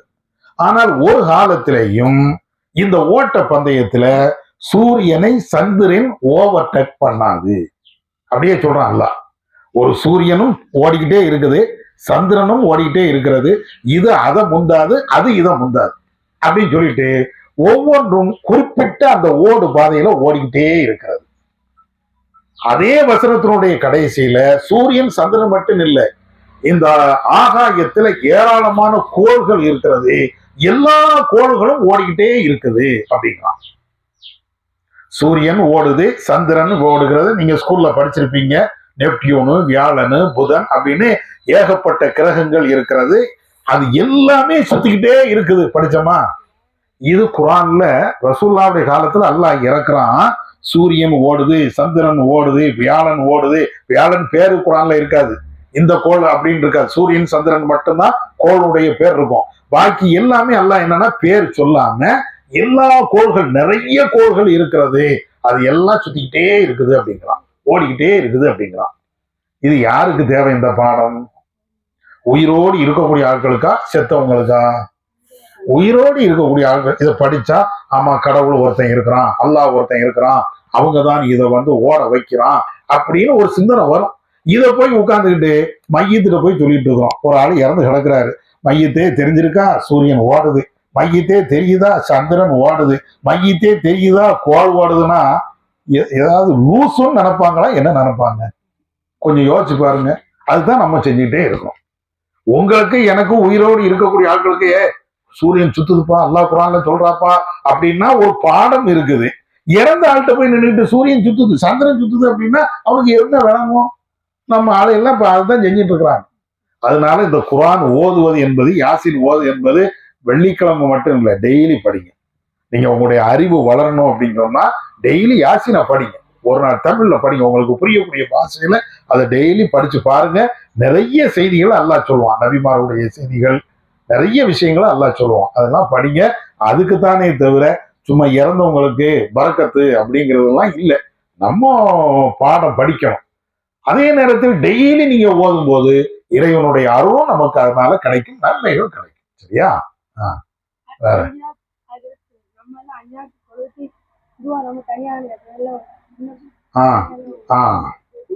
ஆமா, கூட்டு துவா. அதாவது தொழுதுட்டு நம்ம எல்லாரும் உட்காந்துட்டு தனித்தனியா யாரெல்லாம் எனக்கு அருள் செய்யுன்னு கேட்கிறோம். சுன்ன ஜமாத்து பள்ளிவாசல்ல அவரு ஓதுவாரு, நம்ம ஆமீன் சொல்லுவோம். ரப்பனா ஆத்தினா ஃபித்துனியா அல்லது வேற துவாக்களை எல்லாம் ஓதுவாரு, நம்ம உட்காந்துக்கிட்டு இங்க ஆமீன் சொல்றோம். அப்போ இத மாதிரி அவங்க ஒரு துவா செய்யறாங்க, ஆலிம்சா ஓதுவாரு, நம்ம ஆமீன் சொல்லாம நம்மளா துவா செய்ய சொல்றீங்களே என்ன அப்படிங்கிறதான் தம்பி கேட்கறது. முதல்ல நான் ஏற்கனவே உங்கள்கிட்ட திரும்ப திரும்ப சொல்றது என்னன்னா, ஒரு இபாதத்து என்றால் ரசூல்லா சொல்லி தரணும். அதுக்கு பேர் தான் இபாதத்து. நம்மளாக நம்ம இஷ்டத்துக்கு கண்டுபிடிக்க கூடாது. இஸ்லாத்துல நிறைய சிறப்பு இருக்குது. அதுல ஒரு முக்கியமான சிறப்பு என்னன்னு உங்களுக்கு தெரியுமா? முக்கியமான நிறைய சிறப்பு இஸ்லாத்துல இருக்குது. அதுல முக்கியமான ஒரு சிறப்பு என்னன்னு கேட்டா, இப்ப நம்ம இந்து மக்களோடு வாழ்றோம், கிறிஸ்துவ மக்களோடு வாழ்றோம், பிற மதத்தோடு வாழ்றோம். அவங்கள்ட்ட நீங்க போய் கேட்டீங்கன்னா கடவுளை எப்படிப்பா வணங்கணும் அப்படின்னா அவங்க விருப்பத்துக்கு வணங்கலாம். இப்போ ஒரு இந்து இருக்கிறாரு, சாமியை எப்படி கும்பிடணும், அது அவருடைய விருப்பப்படி எப்படினாலும் கும்பிட்டு போயிடலாம். ஒரு கிறிஸ்தவர் இருக்கிறாரு, அவங்களுடைய இயேசுநாதரை எப்படி கும்பிடணும், எப்படி வணங்கணும், அவங்க எப்படி சொல்றாங்களோ அப்படி வணங்கலாம். ஆனா இஸ்லாத்துல அல்லாஹ்வை நம்புறோமா இல்லையா? நீங்க விரும்புற மாதிரி அல்லாஹ் வணங்கக்கூடாது, நான் விரும்பின மாதிரி அல்லாஹ் வணங்கக்கூடாது. அதுதான் இஸ்லாத்தினுடைய தனிச்சிறப்பு. நான் எப்படி விரும்புறேனோ அப்படி அல்லாஹ்வினா வணங்கக்கூடாது. மற்ற எல்லா மதத்திலையும் அவங்க எப்படி விரும்புறாங்களோ அப்படி அவங்களுடைய கடவுளை வழிபாடு பண்ணலாம். இஸ்லாத்துல மட்டும் என்னன்னு கேட்டா, நம்ம விரும்பியபடி கடவுளை வணங்கக்கூடாது. கடவுள் எப்படி விரும்பினாரோ அப்படித்தான் நம்ம வழிபாடு பண்ணணும். இதுதான் இஸ்லாத்தினுடைய தனி சிறப்பு. அதனாலதான் இந்த 5 நேர தொழுகையை நம்மளா கண்டுபிடிச்சோம். அல்லாஹ்வை தானே வணங்குறோம், நம்மளா கண்டுபிடிச்சோம் இல்ல. யாரும் முன்னோர்கள் மூதாதிரிகள் கண்டுபிடிச்சாங்களா? இல்ல. அல்லாஹ் வஹியை இறக்கி எப்ப நீ 5 நேரம் தொழணும்னு அல்லாஹ் சொன்னான். அதனாலதான் நம்ம தொழுறோம். இப்போ மக்காவுக்கு போறோமா இல்லையா, ஹஜ்ஜி செய்யறாங்களா இல்லையா, அது எல்லாம் நம்ம கண்டுபிடிச்சதா? இல்ல, இறைவன் சொன்னது. அப்ப இறைவனை எப்படி வணங்கணும் என்று இறைவன் சொன்னாங்க, அப்படித்தான் வணங்கணும். நம்மளுடைய விருப்பத்தின் அடிப்படையில இறைவனை வணங்கினா அது இறைவன் ஏத்துக்கிட மாட்டான். இது முதல்ல அடிப்படையிலே நம்ம தெரியும். ஆனா நிறைய முஸ்லிம்கள் இந்த அடிப்படை விஷயத்த புரியாம இருக்கிறாங்க. இப்ப நீங்க புரிஞ்சுக்கிட்டீங்கன்னு வைங்களேன், அல்லாஹ் எப்படி சொன்னானோ அப்படித்தான் நம்ம வணங்கணும். அல்லாஹ் எப்படி நம்மள துவா செய்ய சொன்னானோ அப்படித்தான் நம்ம துவா செய்யணுமே தவிர நம்ம விருப்பத்துக்கு இப்படி செய்யலாம் அப்படி செய்யலாம் அது கூட. புரியுதா உங்களுக்கு? இப்ப இதே மாதிரி இப்ப இந்த தொழுகை முடிச்ச உடனே தொழுதுட்டோம், தொழுது முடிச்ச உடனே ஒரு இமாம் துவா செய்வாரு, நம்ம எல்லாம் கையேந்தி கேட்கணும் அப்படின்னா அப்படித்தானே வச்சிருக்கிறாங்க. இப்படி ரசூலா எங்கேயாவது சொல்லி தந்தாங்களா? துவா செய்யணும், கண்டிப்பா அல்லாஹ்ட்ட பிரார்த்தனை செய்யணும், அதுல மாற்றுகிறதே கிடையாது. ஆனா இறைவன் எப்படி சொன்னானோ அப்படி செய்யணும். இறைவன் ரசூலா எங்கேயாவது அவங்க பாத்தியா ஓத பின்னால இருக்கக்கூடியவங்க ஆமீன் சொல்ல எங்கேயாவது இருக்கா? ஒரு இடத்துல நீங்க காட்டவே முடியாது. ரசூலா ஒவ்வொரு வக்தும் தொழுதாங்க, தொழுது முடிச்ச உடனே அவங்க துவா செஞ்சாங்க, பின்னால் இருக்கக்கூடியவங்க ஆமீன் சொன்னாங்க, ஒண்ணுமே கிடையாது. ஆனா ரசூலா துவா செய்வாங்க, ஒவ்வொரு கட்டத்திலையும் துவா செஞ்சிருக்கிறாங்க. அதுதான். அப்ப அந்த அடிப்படையில இந்த மாதிரி இப்ப இவங்க செய்யறாங்களா இல்லையா, இமாம் ஓத பாக்கி உள்ளவங்க எல்லாம் ஆமீன் சொல்ல, அது இஸ்லாத்துல இல்லை, அது எங்கேயுமே அப்படி இல்லை. சரியா? அதனால அது செய்யக்கூடாது. அதே நேரத்தில் நம்மளாக துவா செய்யணும். அடுத்து 2வது துவாங்கிறது என்ன? நம்முடைய தேவைகளை அல்லாஹ்ட்ட கேட்கறது, அதுதானே பிரார்த்தனை. பிரார்த்தனைங்கிறது அதுதானே. இப்போ பிரார்த்தனை என்றாலேயே நமக்கு தேவையானதை அல்லாஹ்ட்ட கேட்கறது. எந்த மொழியில கேட்டா அல்லாஹ், அதாவது அந்த பிரார்த்தனை அல்லாஹ் அங்கீகரிப்பான்? உங்களுக்கு தெரியக்கூடிய மொழியில கேட்கணுமா, புரியாத மொழியில கேட்கணுமா? நம்மளுக்கு தெரிஞ்ச மொழி தானே கேட்கணும். இப்போ இவங்க அரபில கேட்டாங்கன்னா உனக்கு என்ன புரியும்? இப்ப அவர் ஆலிம்சா அரபில தானே கேட்கிறாரு, நமக்கு ஏதாவது புரியுதா? ஒண்ணுமே புரியாத பிறகு எதுக்கு ஆமீன் ஆமீன் சொல்லி என்ன செய்ய? உதாரணமா உனக்கு ஒரு 15 வயசு, நீ 10th பரீட்சை எழுதணும். அந்த ஆலிம்சா என்ன கேட்பாரு அங்கன்னுட்டு, அல்லாஹ் என் பிள்ளைகளுக்கு அருள் செய்யணும்னு கேட்பாரு. உனக்கு இன்னும் கல்யாணமே ஆகல, நீ என்ன செய்வ? அல்லாஹ் எனக்கு ஆமீன் ஆமீன், அது ஏத்துக்க. அவரு என்ன கேட்கிறாரு? என் பிள்ளைக்கு அருள் செய்தான்னு அரபில கேட்கிறாரு. அவருக்கு பிள்ளை இருக்குது, உனக்கு பிள்ளையே கிடையாது, கல்யாணமே பண்ணல, 10th தான் படிச்சுட்டு இருக்க, பரீட்சையில பாஸ் ஆகணும். அவர் அல்லாஹ் எனக்கு பிள்ளைக்கு அருள் செய், நீ ஆமீன். என்ன உனக்கு பிள்ளையா இருக்குது? ஏதாவது பொருந்துமா? எனக்கு கேட்கக்கூடிய துவா உனக்கு பொருந்தாது, உனக்கு கேட்கக்கூடிய துவா எனக்கு பொருந்தாது. இதான யதார்த்தமான நிலை. அதானே. அப்புறம் எப்படி உட்கார்ந்துட்டு ஆமீன் ஆமீன் எப்படி சொல்றோம்? இதெல்லாம் லாஜிக்கின் அடிப்படையில பார்த்தால் அது வந்து கூடாது. அடிப்படையில நீங்க பார்த்தா ரசூலா என்ன செஞ்சாங்களோ அதுதான் நம்ம செய்யணும். ரசூலா இப்படி ஒரு துவாவை கற்று தரல, அதனால நம்ம அதை செய்யக்கூடாது. அதுதான் அடிப்படை. ரெண்டாவது வந்து நீங்க பொதுவா லாஜிக்கின் அடிப்படையில பாத்தீங்கன்னா கூட அது வந்து பொருத்தம் இல்லாம இருக்கு, அதனால அது கூடாது அப்படிங்கிறோம். சரியா? நமக்கு நாமே தான் துவா செஞ்சுக்கணும், அதுதான் நல்லது. இன்னும் சொல்ல போனாங்க, நீங்க தனிப்பட்ட முறையில அல்லாட்ட துவா செய்யுங்க. நீங்க தனிமையில உட்கார்ந்து அல்லாட்ட கேளுங்க, அதுல ஒரு திருப்தி வரும். உனக்கு வந்து 1000 தேவைகள் இருக்கும், மனசு கஷ்டமா இருக்கும், யாரெல்லாம் என் பாவத்தை மன்னிச்சிரு, என் மனசு கஷ்டம் போக்கு அப்படின்னு நீ கேட்கும்போது அதுல ஒரு திருப்தி இருக்கும், ஒரு நன்மை இருக்கும். ஆலிம்சா அல்ல அவர் வந்து அரபில உட்கார்ந்தாருன்னா உனக்கு அந்த திருப்தி வருமா? அல்லாட்ட கேட்டு அந்த ஒரு நன்மை கிடைக்குமா? ஒண்ணே நிறைய இது மாதிரி சொல்லலாம். அதனாலதான் அது வந்து அது இஸ்லாத்துல இல்லை. நீங்க தனிப்பட்ட முறையில அல்லாட்ட கேட்டு பாருங்க, நிறைய விஷயங்கள் அதுல இருக்கு. சரியா? அடுத்த விஷயம் என்ன சொல்லுங்க. இரவு தொழுகை. இரவு தொழுகைங்கிறது வந்து ரசூல்லா வந்து பல விதத்துல தொழுகிறாங்க. எப்படி எல்லாம் தொழுகிறாங்க? 4 ரக்காயத்து தொழுகிறாங்க, 8 ரக்காயத்து தொழுகிறாங்க, 10 ரக்காயத்து தொழுகிறாங்க, 12 ரக்காயத்து தொழுகிறாங்க. இப்படின்னு பல ஹதீஸ்கள் இருக்குது. இரவு தொழுகைங்கிறது, இரவு தொழுகை நம்ம ரமலான்ல தான் தொழுவோம். ரமலான்ல மட்டும் இல்லை, எல்லா இரவுலையும் தொழலாம். இப்படி ரசூல்லா 4, 8, 10, 12 இதுவரை தொழுகிறாங்க. இது எல்லாமே வித்ரும் தொழுகிறாங்க. வித்ருங்கிறது ரசூல்லா வந்து 3 ரக்காயத்து தொழுகிறாங்க, 5 ரக்காயத்து தொழுகிறாங்க, 7 ரக்காயத்து தொழுகிறாங்க, 9 ரக்காயத்து தொழுகிறாங்க. அது ஒரு தனி. வித்ரு தொழுகைங்கிறது தனி, இரவு தொழுகைங்கிறது தனி. இப்படி ரசூல்லா வந்து இப்படி தொழுகிறாங்க. இதுல நம்ம எதனாலும் தொழுக்கலாம். இப்ப நம்ம வழக்கத்துல 8 ரக்காயத்து தொழுவோம், ரசூல்லா அதையும் தொழுகிறாங்க. 8 + 3 8 ரக்காயத்து இரவு தொழுகை, 3 ரக்காயத்து வித்ரு தொழுகை. இப்படி ரசூல்லா தொழுகிறாங்க அப்படின்னு சொல்லலாம். இல்ல 10 ரக்காயத்து ரசூல்லா வித்ரு தொழுகிறாங்க, இரவு தொழுகை தொழுகிறாங்க, அதுக்கு பின்னால 1 ரக்காயத்து வித்ரும் தொழுகிறாங்க. இப்படியும் தொழுகிறாங்க. இப்படி எதனா ரசூல்லா கற்று தந்தது. ஆனா இப்ப நடைமுறையில 20 வச்சிருக்கிறாங்களா இல்லையா? அதுக்கு ஒரு ஹதீஸும் இல்லை. 20 + 3 இப்ப நடைமுறையில வச்சிருக்கிறாங்க, அதுக்கு எந்த ஹதீஸுமே இல்லை. ஆனால் அதுக்கு கீழே ரசூல்லா இதை மாதிரி நிறைய தொழுகிறாங்க, அதை மாதிரி நம்ம தொழுக்கலாம். வேற ஜமாத் ரீதியாலாம் எந்த கேள்வியும் இல்லையா?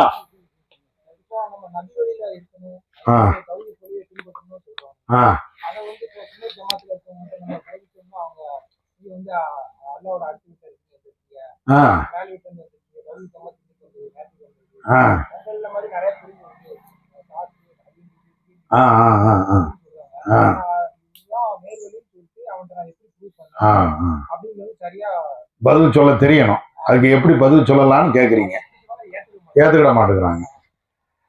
இதுல 2 விஷயம் நீங்க புரிஞ்சுக்கிடுங்க.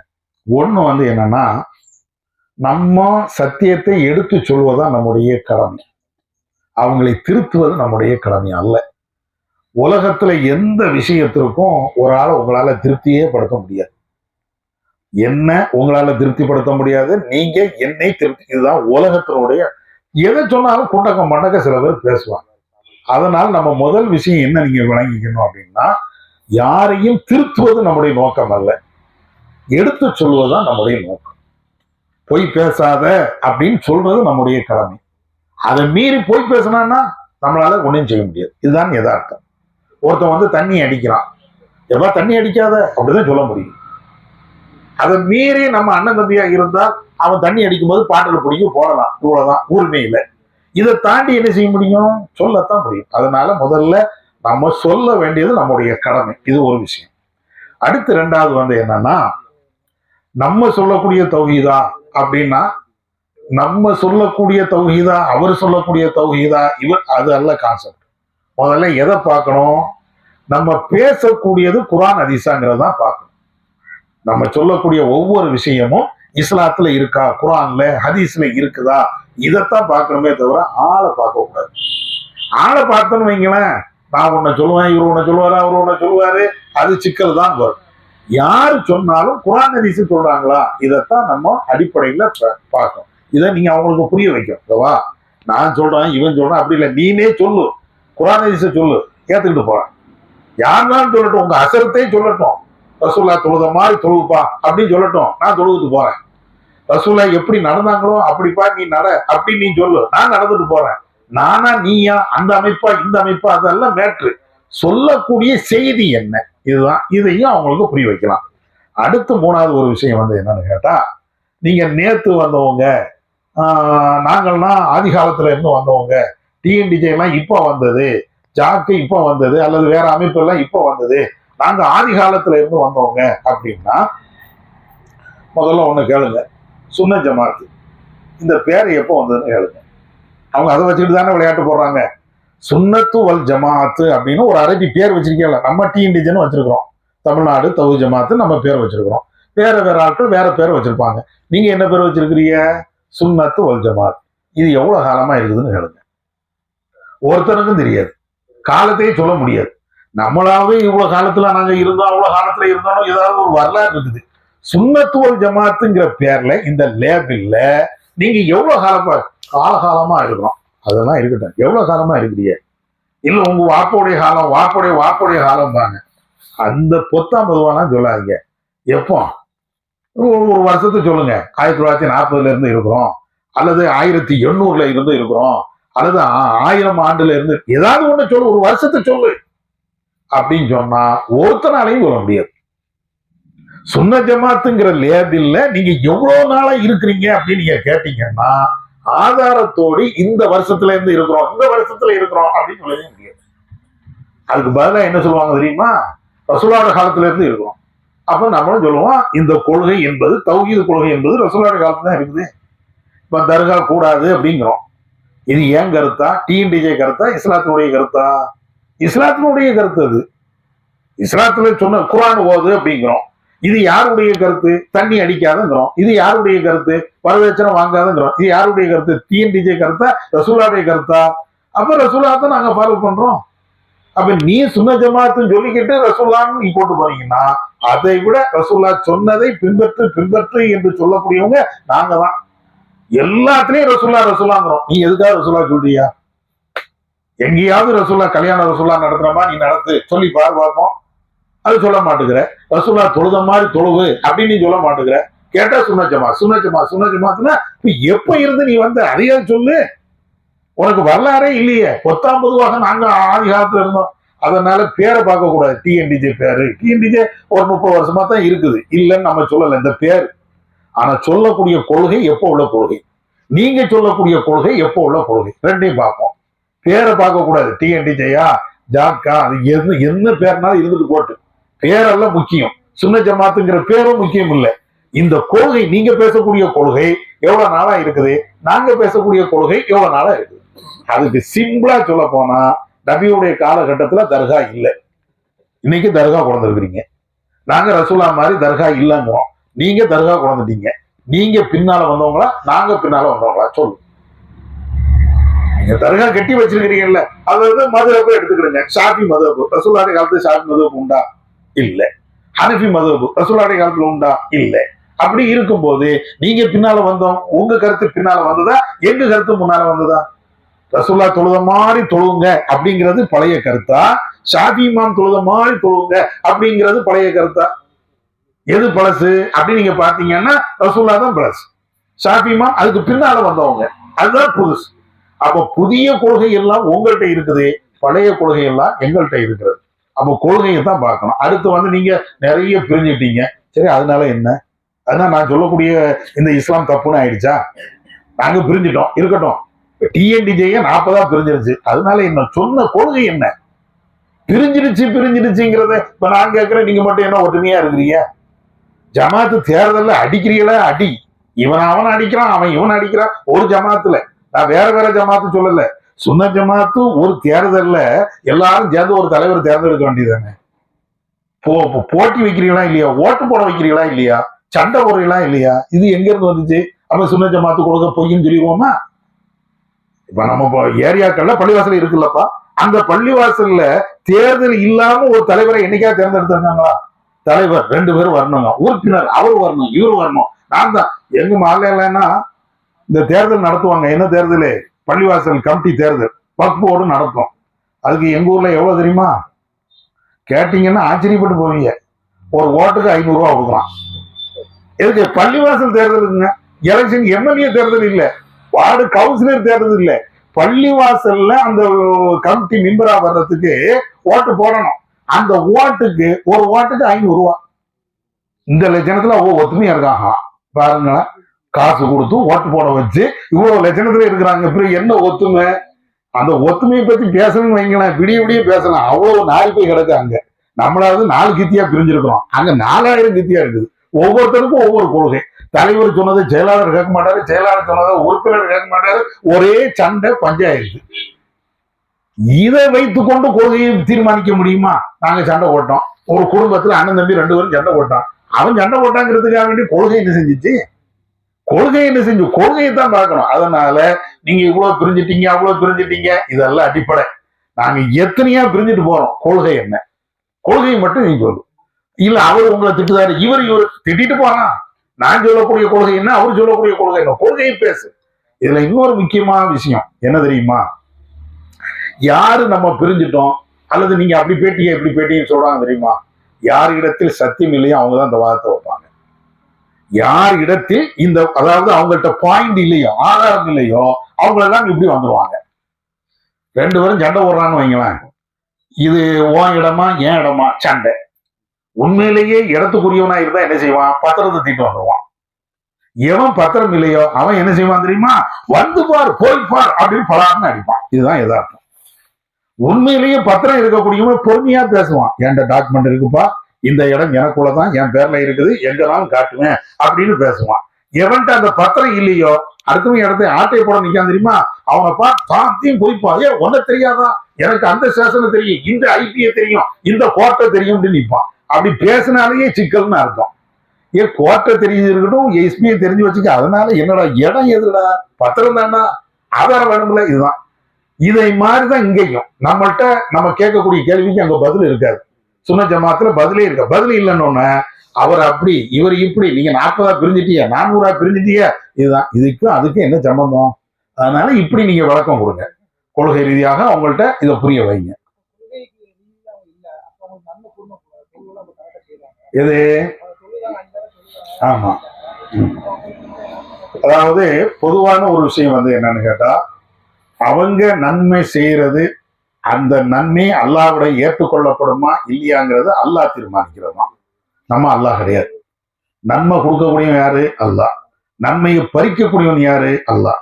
அவங்க செய்யக்கூடிய அந்த கூலி, அந்த நன்மைக்கு கூலி கொடுக்கக்கூடியவன் அல்லாஹ். அதனால நீ தொழக்கூடிய தொழுகை அது அல்லாஹ்ட்ட கூலி இல்லை அப்படின்னு நாம சொல்ல முடியாது. இது ஒரு பேசிக். 2வது விஷயம் என்னன்னு கேட்டா, சில விஷயங்கள்ல அல்லாவே நம்மளுக்கு சொல்லி தந்துட்டான். நீ இப்படி செஞ்சா நான் ஏத்துக்கிற மாட்டேன், இப்படி நடந்தால் ஏத்துக்கிற மாட்டேன் அப்படின்னு குர்ஆன்ல சொல்லிட்டான். அதை வேண்டுமானா நம்ம எடுத்து சொல்லலாம். உதாரணமா, ஒருவர் தர்கால போய் அவுலியாவுக்கு அல்லாஹ்வுடைய ஆற்றல் இருக்குது, அவுலியாவே எனக்கு தாங்க அப்படின்னு இணை வைக்கிறான்னு வைக்கிறேன், அவருடைய தொழுகை அல்லது அவர் என்ன நன்மை செஞ்சாலும் நான் ஏத்துக்கிற மாட்டேன். இது குர்ஆன்ல அல்லாஹ் சொல்றோம். ஒருவர் இணை என்ற அந்த பாவத்தை செய்து கொண்டு அவர் நன்மை செய்கிறார் என்றால் அந்த நன்மை எல்லாமே அழிக்கப்பட்டு விடும் அப்படின்னு குர்ஆன்ல அல்லாஹ் சொல்றான். லைன் அஸ்ரக்த லைஹபத்தன் அமலுக்க நபிய, நீங்க இணை வைத்தாலும் உங்களுடைய அமல்களை எல்லாத்தையும் அழிச்சிருவான் அப்படின்னா. அப்ப இது அவங்கள்ட்ட சொல்லலாம். அவங்க குறிப்பிட்ட அந்த நன்மையை எல்லாம் ஏத்துக்கிடுவானா இல்லையாங்கிறது எல்லாம் மேட்ரு.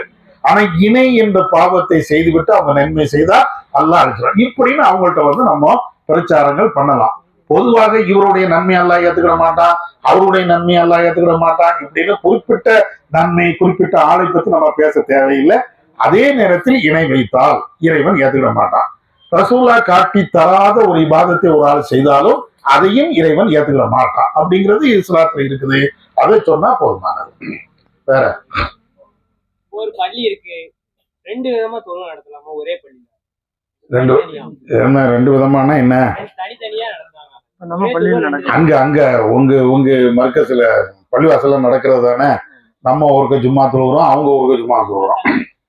அதுல வந்து என்னன்னு கேட்டா, உரிமை பிரச்சனை இருக்கிறது. அது பர்டிகுலரா உங்க பள்ளி வாசல்ல உரிமை சம்பந்தப்பட்ட மேட்டர் இருக்கு. என்ன அது வந்து கூடுமா கூடாதாங்கிற கான்செப்ட்ல உள்ளது இல்லை. இப்போ உதாரணமா உங்க வீடு இருக்குது, அதுவும் உன் வீடு. இப்போ நான் வந்து நின்றுகிட்டு உன் வீட்டுல இதுக்கு எனக்கும் பாத்தியது இருக்கிறது, நானும் இங்க வந்து இருப்பேன் அப்படின்னு சொன்னா நீ விடுவியா? விட மாட்டேன். அப்படிதானே? இப்ப அதே மாதிரி நீ இருக்கிற, உங்க அண்ணனோ தம்பியோ இருக்கிறாங்க, உங்க வாப்பா வீடு இருக்குது, நீ அந்த வீட்டுல இருக்கிற, உங்க அண்ணன் வரலாமா வரக்கூடாதா? வரலாம். வர என்ன வேண்டாம்னு சொல்லிடலாம். ஆனா உங்க அண்ணனோ உன் கூட பிறந்த தம்பியோ உங்க பூர்வீகத்து வீடு உங்க வாப்பா வீட்டுல வந்து வருவதற்கு நீ தடுக்க முடியுமா? இப்போ உங்க அண்ணன்ட்ட உங்க வீடு இருக்குது, நீ போற, வீட்டுக்குள்ளேயே வரக்கூடாது அப்படின்னு உங்க அண்ணன் சொல்ற, நீ என்ன செய்வ? எனக்கும் பாத்தியது இருக்கிறது, எனக்கு அதுல உரிமை இருக்கிறது, கேட்போமா இல்லையா? அது மாதிரி உரிமை சம்பந்தப்பட்ட ஒரு மேட்ரு அந்த பள்ளிவாசல்ல வந்து என்ன செய்யறாங்கன்னா, உரிமை சம்பந்தப்பட்ட ஒரு மேட்ரு இருக்கிறதுனால நம்ம அதுல தொழுதுக்கிறோமே தவிர, அதே மாதிரி அவங்க தொழுகையில ஏன் நம்ம கலந்துக்கல அப்படின்னு சொன்னா, அவங்க வந்து சிறுக்கான அல்லது பிதத்தான காரியத்தை செய்யறாங்க. அதனால உரிமை இருக்குதுங்கிற அடிப்படையில தான் அது போதே தவிர வேற காரணங்கள் கிடையாது. அதுல வேற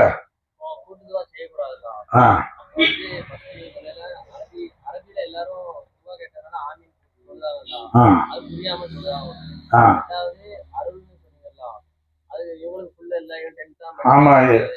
அதுக்கப்புறம் இப்போ இந்த மாதிரி பயான் நடக்கும், அப்போ வந்து சொல்லுவாங்கல்ல அல்லாஹ் உங்களுக்கு ஆரோக்கியத்தை கொடுத்தோம், ஆமா. அப்ப ஆமீன் சொல்லுவாங்க. அது என்ன அப்படி அதாவது பொதுவாக அல்லாஹ் உங்களுக்கு அதாவது புரியுற மாதிரி ஒரு துவா செஞ்சா அப்பமாவது ஆமீன் சொல்லலாமான்னு கேட்குறீங்க, அதானே? புரியுற மாதிரி துவா செஞ்சாச்சுன்னா இப்ப பொதுவாக குறிப்பிட்ட ஆட்கள் இல்லாம அல்லாஹ் நமக்கு அருள் செய்யட்டும், அல்லாஹ் நமக்கு நல்ல இல்ம தரட்டும், நமக்கு பறக்க தரட்டும் இப்படின்னு பொதுவா சொன்னா ஆமீன் சொல்லலாமான்னா அதுக்கும் ஆதாரம் கிடையாது. அதுக்கும் ஆதாரம் எந்த ஆதாரமும் நம்மளுக்கு கிடையாது. பொதுவா துவா செய்யணும். ஒரு ஆளு இன்னொரு ஆளுக்கு செய்யலாம், நீங்க எனக்கு செய்யலாம், நான் உங்களுக்கு செய்யலாம் என்பதை விட செய்யணும். அது மார்க்கம் வலியுறுத்துகிறது. ஆனால் ஒருவர் துவா செய்ய இன்னொரு ஆள் ஆமீன் சொல்ல அப்படிங்கிறதுக்கு ஆதாரபூர்வமான ஹதீஸ் இல்லை. அப்படின்னா எல்லாத்துக்கும் ஆமீன் சொல்லணும். ஆமா, நல்லதுதான், கேள்வி நல்ல கேள்வி. எல்லாத்துக்கும் ஆமீன் சொல்லணும். எப்படி? இப்போ ஒண்ணும் இல்லை, நம்ம வீட்டுக்கு போறோம், நம்ம உமாவே வந்து எப்பா நல்லபடி அல்லாஹ் அருள் செய்வான் ஆமீன் அப்படின்னு சொல்றோமா? தமிழ்ல தானே நம்ம உமா நமக்காக செய்யறாங்க இல்லையா? ஒரு ஆள்கிட்ட போறீங்க, எங்க நான் அந்த மாதிரி வெளியூருக்கு போறேன், வியாபாரம் தொடங்க போறேன், துவா செய்யுங்க, அல்லாஹ் அருள் செய்வான்ப்பா ஆமீன் அப்படின்னு சொல்ல மாட்டோம். ஏன் சொல்றது இல்லை? ரசூலா கற்று தந்தது இல்லை. யாரெல்லாம் இந்த கூட்டுதுவா கூடுங்கிறாங்களோ அவங்களே நீங்க பாத்தீங்கன்னா தமிழ்ல புரியுற மாதிரி சொன்னால் ஆமீன் சொல்ல மாட்டாங்க. அதுக்குசாமா சரி துவாசிங்க. ஒரு ஆளுக்கு உடம்பு சரியில்லை, துவாசிங்கப்பா அல்லாஹ் உங்களுக்கு சிவா தருவாங்க அப்படின்னா சரி அப்படின்ட்டு தான் போறாங்களே தவிர யாராவது ஆமீன் சொல்லவே மாட்டோம். எல்லாருமே முஸ்லீம்களுடைய யார்கிட்டையும் அந்த பழக்கமே கிடையாது. அதனால ரசூலா கற்று தரல, அவ்வளவுதான். வேற சைலண்ட் ஆகிட்டீங்களா? என்ன அவ்வளவுதானா? நேரம் ஆகிட்டே இருக்குதுங்கிறதுனால போதும் இந்த ஆள் பேசிட்டே இருப்பாருன்னு நினைச்சிட்டிய. எதுவும் இருக்கா? நீ பேசிக்கிட்டே இருந்திருக்க.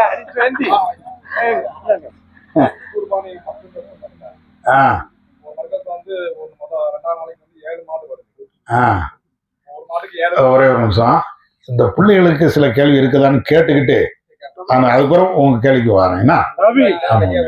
ஆமா, அது கூட தனிப்பட்ட கேட்டுங்க. பிள்ளைகளுக்கு கொஞ்சம் முக்கியத்துவம் கொடுக்கணும்ல, வேற ஒண்ணும் இல்லை, தப்பா எடுத்துக்கிடாதீங்க. பிள்ளைகளுக்கு கொஞ்சம் முக்கியத்துவம் கொடுக்கணும். ஏதாவது இருந்தா சொல்லுங்களேன். அந்த கேட்ட கேள்வி தானே? சரி, அது ஒண்ணு இருக்கு. அதாவது என்னன்னா, கல்யாணம் பண்றாங்க, தௌஹீதின் அடிப்படையில் பண்றாங்க. விருந்து மட்டும் என்ன செய்யறாங்கன்னா, வீட்டுல வசதி இல்லை அல்லது அவங்க தெருவுல வசதி இல்லைங்கிறதுக்காண்டி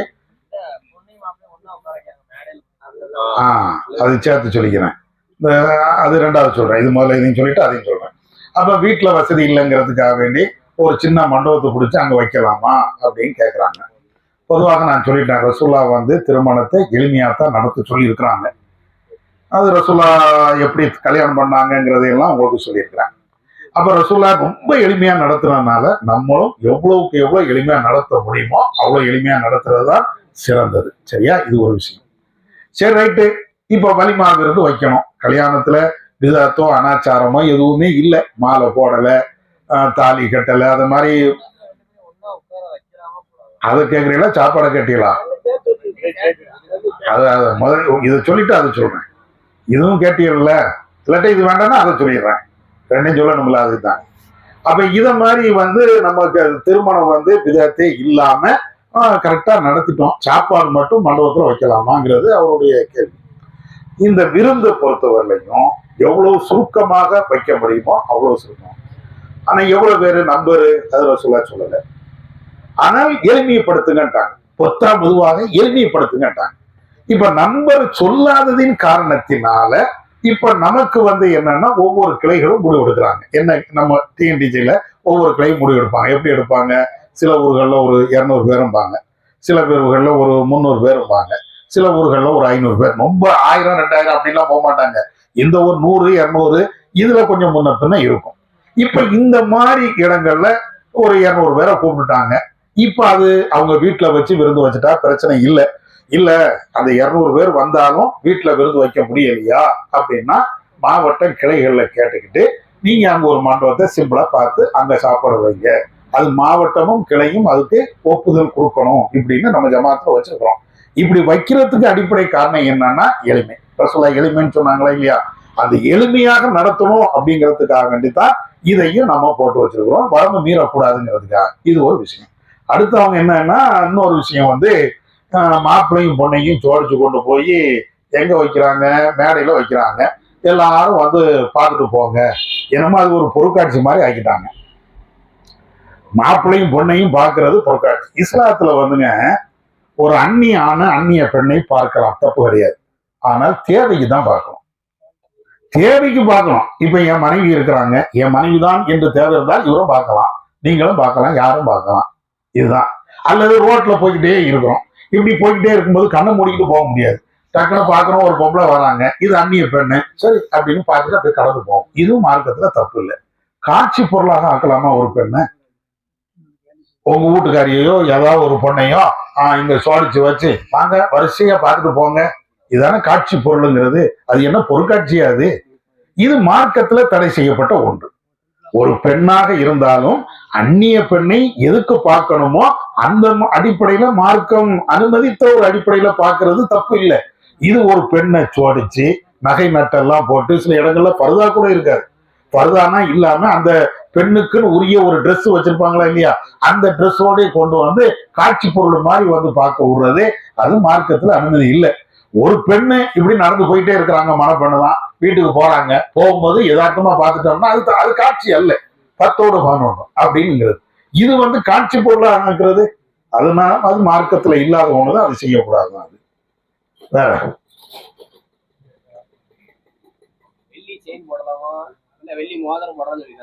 ஆமா, ரசூலா மோதிரம் போடுங்கன்னு சொல்லல, போட்டிருக்கிறாங்க.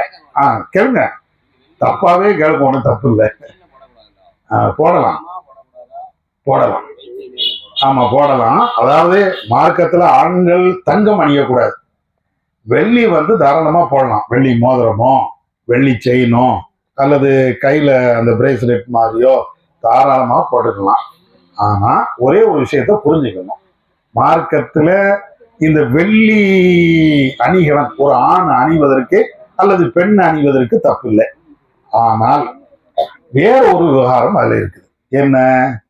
இப்ப நீங்க வெள்ளி செயினி போடுறீங்க, உள்ளுக்குள்ளேயே கிடக்குது, சாதாரணமா 10ஓடு வரணும்னா போயிடும்.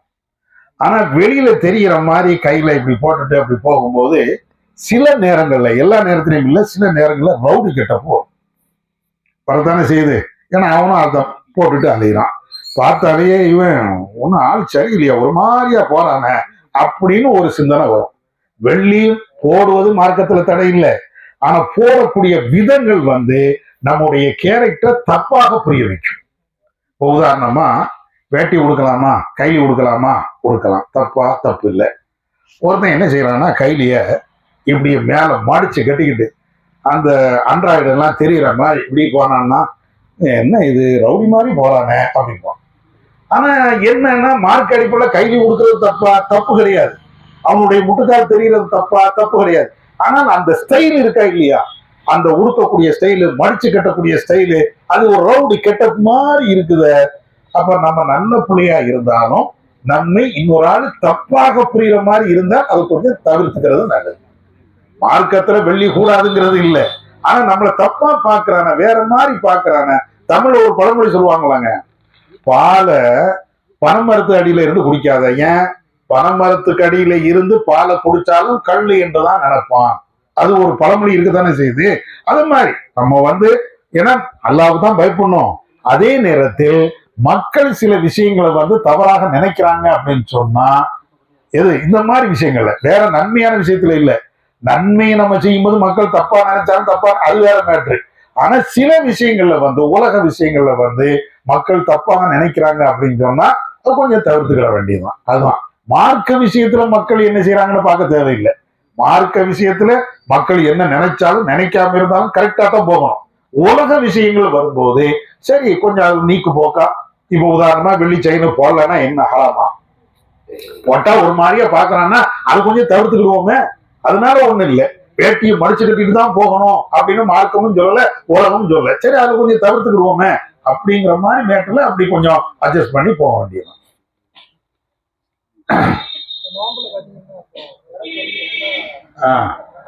பிற விஷயத்துல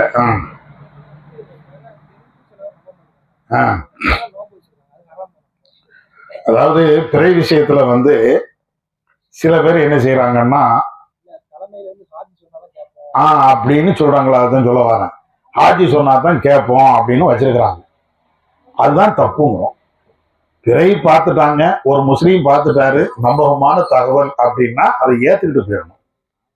அதுக்காண்டி பகல் 12 மணிக்கு பிறைய பார்த்தேன்னு சொன்னா ஏத்துக்க முடியாது. அதுவும் சரியில்லை. பகலா பிறதறியும், சாயந்தரம் மகரிபுன்னா ஓகே, பார்க்கக்கூடிய நேரத்தில் பார்த்தாங்கன்னா அது ஓகே. 12 மணிக்கு நான் பிறைய பார்த்தேன்னா அதை ஏத்துக்கணும்னு அவசியம் இல்லை. அதே மாதிரி ஒரு முஸ்லீம் பார்க்க வேண்டிய நாளில், பார்க்க வேண்டிய நேரத்தில், பார்க்க வேண்டிய திசையில் அவர் பார்க்கிறார் என்றால், ஒரு முஸ்லீம் சொல்கிறார் என்றால் அதை நம்பிட்டு போயிடணும். அவரு ரசூலாட்டு தானே, ரசூலாட்டம் வந்து சொல்றாங்க. ஒரு 2 நபி தோழர்கள் பக்கத்து கிராமத்துல இருந்து வராங்க. அல்லாஹ்வின் தூதரே, நாங்க வந்து பிறையை பார்த்துட்டோம். அப்ப ரசூலா கேட்கறாங்க, நீங்க அல்லாஹ்வை நம்புறீங்களா? ஆமா நம்புறோம். ரசூலாவை நம்புறீங்களா? ஆமா நம்புறோம். அப்ப நீங்க முஸ்லீம் தானே, சரி ரைட்டு நோம்பு வைங்க அப்படின்றாங்க.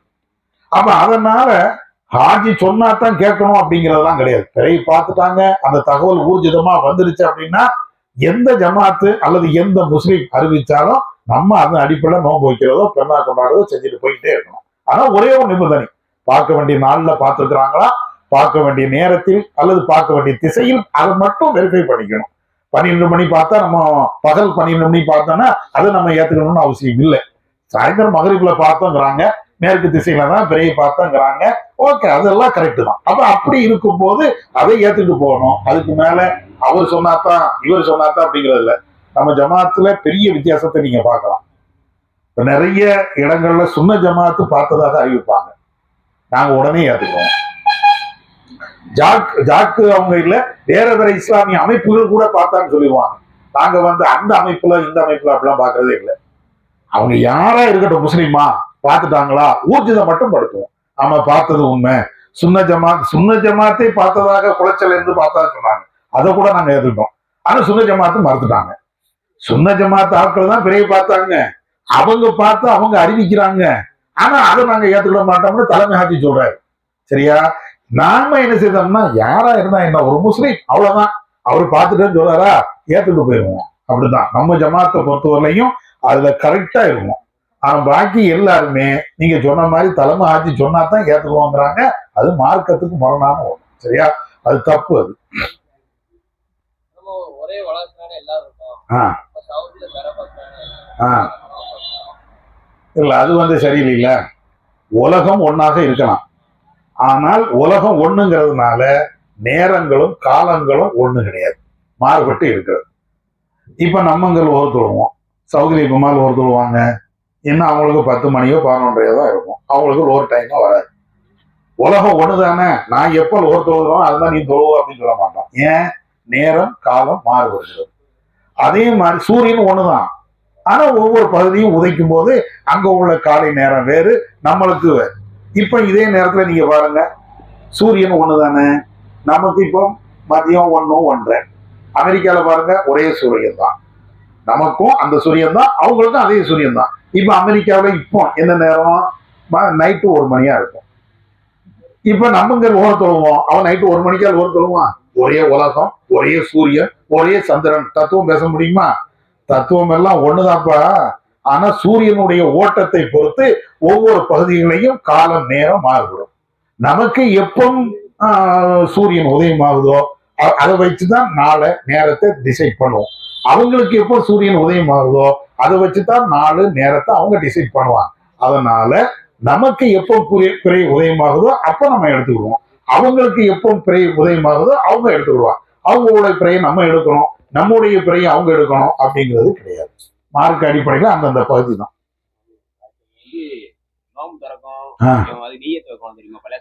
ஆமா ஆமா.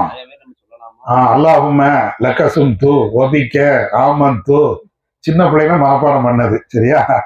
இதுல இந்த நீயத்துன்னு ஒண்ணு சொல்லி கொடுக்குறாங்களா இல்லையா? நோம்பு துறக்கத்துக்கு ஒரு நியத்து, நோம்பு வைக்கிறதுக்கு ஒரு நியத்து. அல்லாஹும்ம லக்கசும்து நபைத்து சௌமகதீன், அது நோம்பு வைக்கிறதுக்கு சகர் நேரத்துல. நபைத்து சௌமகதீன் அன்னதாயி பர்லி ரமலான ஹாதிஹி சனா லில்லாஹி அப்படின்னு சொல்லி லில்லாஹி தாலான்ட்டு வரும். இது காலையில. நைட்டு நேரத்துக்கு நோம்பு திறக்கும் போது அல்லாஹும்ம லக்கசும்து, இந்த ரெண்டு நியத்தையும் தெரிஞ்சுக்கிடுங்க. இதை ஒரு நேரத்துல நாங்கெல்லாம் சின்ன பிள்ளையா இருக்கும்போது சொல்றதுக்கு பட்ட பாடு இருக்குதா, எப்ப நோம்ப கூட விட்டுலாம் போது தெரியுது.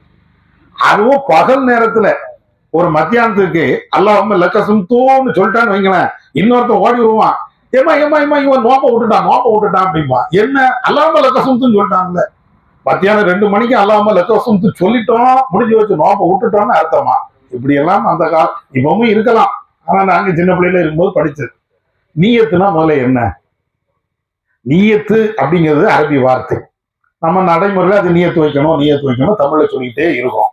நீயத்துங்கிறது அரபி வார்த்தை. அதுக்கு தமிழ்ல நேரடியான அர்த்தம் மனதில் எண்ணுதல் அப்படின்னு அர்த்தம். இப்போ மனதில் நினைக்கிறத வாயில சொன்னா அதுக்கு எப்படி நீயத்துன்னு ஆகும்? அது நீயத்தே கிடையாது. இப்போ உதாரணத்துக்கு நீங்க வாங்களேன், ஒவ்வொரு ஆளும் மனசுல நினைச்சுக்கிட்டு தான் இருப்போம். இப்ப எல்லாரும் செங்கோட்டையில இருந்து வந்தீங்களா? மனசுல நீயத்து இருந்துச்சா? செங்கோட்டையில இருந்து உங்களை வேன்ல கூட்டிட்டு இங்க வந்தாங்க, ஆமா இப்போ ஏதோ நிகழ்ச்சி நடத்துறாங்களா போவோம், நீயத்து இருந்துச்சா? எல்லாத்துக்கும் இருந்துச்சா இல்லையா? யாராவது இதை வாயில சொல்லிக்கிட்டே வந்தீங்களா?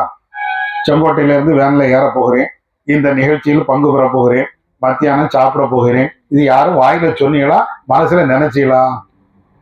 வாயில மனசுல நினைச்சிருப்பீங்க, அதுக்கு பேர் தான் நியத்.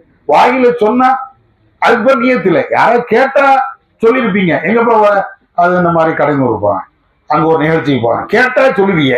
சொல்வது என்பது வேறு, மனசுல நினைப்பது என்பது வேறு. விளங்குதா உங்களுக்கு? இப்போ நோம்புக்கு நியத்து வேணும், நோம்புக்கு நியத்து வேணும். அது என்ன நியத்துனா என்ன? மனசுல நினைக்கிறது பேர் தான் நியத்து. மனசுல நினைக்கிறோம்ல, அதுக்கு பேர் தான் நியத்தை தவிர வாயில சொல்றதுக்கு பேர் நியத்து கிடையாது. இது முதல்ல விளைக்கிடுங்க. இப்ப நோம்புல நீங்க நோம்பு வைக்கிறீங்கன்னு நினைக்கிறீங்கல்ல, ரமலான் காலத்துல நாளைக்கு நோம்பு வைக்கணும், பிறையை பார்த்துட்டாங்க, இதுதான், இதுக்கு பேர் தான் நியத்து. இதை நினைச்சிட்டீங்கல்ல, அதுக்கப்புறம் எதுக்கு ஒரு வார்த்தை, அது எதுக்கு அல்லாஹும்ம லக்கசும்து, அது எதுக்கு நபைத்து, இது தேவையில்லை. ரெண்டாவது ரசூலா இப்படி சொல்லியும் தரல. இந்த நபைத்து அல்லது லக்கசும்து சொல்றோமா இல்லையா, இது ரசூலா சொல்லியே தரல. எங்கேயுமே நீங்க பார்க்கவே முடியாது. ரசூலா நோம்பு வைக்கும் போது நபைத்து சௌமகதீன் இப்படி ஏதாவது சொல்லி இருக்கிறாங்களா? ஒரு காலத்துலயும் சொன்னதே கிடையாது. அதனால இது தேவையில்லை. சரியா? நியத்துங்கிறது மனசுல நினைக்கிறோம், அது கண்டிப்பா உண்டு. அது எப்படி நினைக்கணும்? நம்ம மனசுல அல்லாஹ்காண்டி நோம்பு வைக்கிறேன், இவருக்காண்டி இல்லை அவருக்காண்டி இல்லை அப்படிங்கிறது, அந்த நியத்து அல்லாஹ்காண்டியே நம்ம செய்யணும்னு நினைக்கிறோம்ல, அது கண்டிப்பாக தேவை. மற்றபடி அந்த வார்த்தைகளை சொல்ல அவசியம் இல்லை, அது சொல்லவும் கூடாது. சரியா? சரி, முடிச்சுக்கிடுவோமா? போதும். சரி, கடைசியாக ஒரே ஒன்று சொல்லி முடிச்சுக்கிறேன். நீங்க உங்களுடைய பருவம் எல்லாமே ஒரு வித்தியாசமான பருவம். உங்க வயசெல்லாம் தாண்டி தான் நாங்களும் வந்திருப்போம். இந்த பருவ வயசுல கொஞ்சம் விளையாடணும், கொஞ்சம் ஜாலியா இருக்கணும். எங்க காலத்துல எல்லாம் தியேட்டர்ல போய் சினிமா பார்க்கறது தான் அன்னைக்கு ஜாலி. அப்படி அந்த வயசு. இப்போ உங்க வயசுலாம் மொபைல் போன்ல இருக்கணும், நண்பர்களோடு இருக்கணும், அப்படி ஒரு ரவுண்ட் அடிக்கணும், இப்படி ஒரு ரவுண்ட் அடிக்கணும், இதுதான். ஆனா இறைவனுடைய அருளால அது எல்லாத்தையும் ஒதுக்கி வச்சுட்டு, உண்மையிலேயே உங்களுடைய எண்ணத்தை எல்லாத்தையும் கண்டிப்பாக ஒதுக்கி வச்சுட்டு ஏதோ ஒரு 2 விஷயத்த கேட்போன்னு வந்திருக்கே தெரியுமா? உண்மையிலே இது ஒரு நல்ல ஒரு பண்பு. இந்த பண்பை நீங்க இன்னையோடு விட்டுறாதீங்க. அடிக்கடி இதை வளர்த்துக்கிடுங்க. எதுக்கு? நான் சுயநலத்துக்கான சொல்லலை. நீங்க இப்படி நாங்க இப்படி பேசுறதுனால அல்லாவிடத்துல எங்களுக்கு கூலி உண்டு, உலகத்துல எங்களுக்கு எந்த லாபமும் கிடையாது. நல்லா புரிஞ்சுக்கிடுங்க. இப்போ நான் உங்களை கூப்பிட்டு இவ்வளவு பேசிட்டோம், நாளைக்கு எம்எல்ஏ ஆக போறேன்னா எம்பி ஆக போறோம்னா ஒண்ணுமே கிடையாது. நாங்க எம்எல்ஏ ஆகவோ எம்பி ஆகவோ எதுவுமே நாங்க ஆக போறது இல்லை. சரியா? அதே நேரத்துல நீங்க இது எதுக்காக நாங்க செய்யறோம்னா, உங்களை யாராவது ஒரு ஆளு நீங்க இன்னையில இருந்து தொழுகை எடுத்து அதே மாதிரி தௌஹீது கொள்கையில நீங்க வந்துட்டா உங்களுக்கும் நன்மை எங்களுக்கும் நன்மை. இந்த ஒண்ணுக்கு தான், வேற எந்த நோக்கமும் எங்களுக்கு கிடையாது. எங்களுக்கு உலக நோக்கம்லாம் ஒண்ணும் கிடையாது. இப்போ உங்களுக்கு வந்து பேசுறதுனால எங்களுக்கு வந்து ஒரு 10,000 ரூபாய் தந்து இல்லை 1,00,000 ரூபாய் தந்து பேசிட்டீங்க நான் கை மடக்க வச்சு, அதுவும் கிடையாது. உலக லாபம் எதுவுமே எங்களுக்கு கிடையாது. சரியா? இப்போ இந்த அடிப்படையில நீங்களும் வந்திருக்கிறீங்க, நேரத்தை ஒதுக்கி இருக்கிறீங்க. இத மாதிரி அடிக்கடி இந்த ஜமாத்தோடு நீங்க தொடர்புல வைங்க. நாங்க தண்ணி அடிக்கிறதுக்கோ நீங்க வழிகட்டு போறதுக்கோ நாங்க ஒரு காலத்திலயும் சொல்ல மாட்டோம். குர்ஆன் ஹதீஸை பின்பற்றுங்க, கரெக்டா தொழுவுங்க, நோம்பு வைங்க, 4 நல்ல காரியத்தை செய்யுங்க. உங்க உம்மா பாப்பாக்கு அத்தா அம்மாக்கு மரியாதை பண்ணுங்க, அவங்களுக்கு உதவி செய்யுங்க, குடும்பத்தார்களோடு நீங்க நேசமா இருங்க. குர்ஆன் ஹதீஸை எல்லா இடத்துலையும் இதைத்தான் நாங்க சொல்லுவோமே தவிர இதை தாண்டி எந்த தீமையான பழக்கத்தையும் நாங்க சொல்ல போறது இல்லை. சரியா? இதை நீங்க புரிஞ்சு வச்சுக்கிட்டு இங்கு இதோடு அடிக்கடி நீங்க வந்து இந்த தொடர்பு வச்சுக்கிடுங்க. சரியா? நிர்வாகிகள்னா இருப்பாங்க, உங்களுக்கு உங்களுடைய சகோதரர்களை நிறைய பேர் இருப்பாங்க, அவங்களோட தொடர்பு வச்சுக்கிடுங்க. இதுதான் கடைசியா சொல்லக்கூடியது. எங்களுக்காண்டி நீங்க துவா செய்யுங்க, உங்களுக்காண்டி நாங்க துவா செய்யணும். சரியா? அல்லாஹ் நம்ம எல்லாத்துக்கும் மறுமையில நற்கூலி தருவதற்கு போதுமானவன்.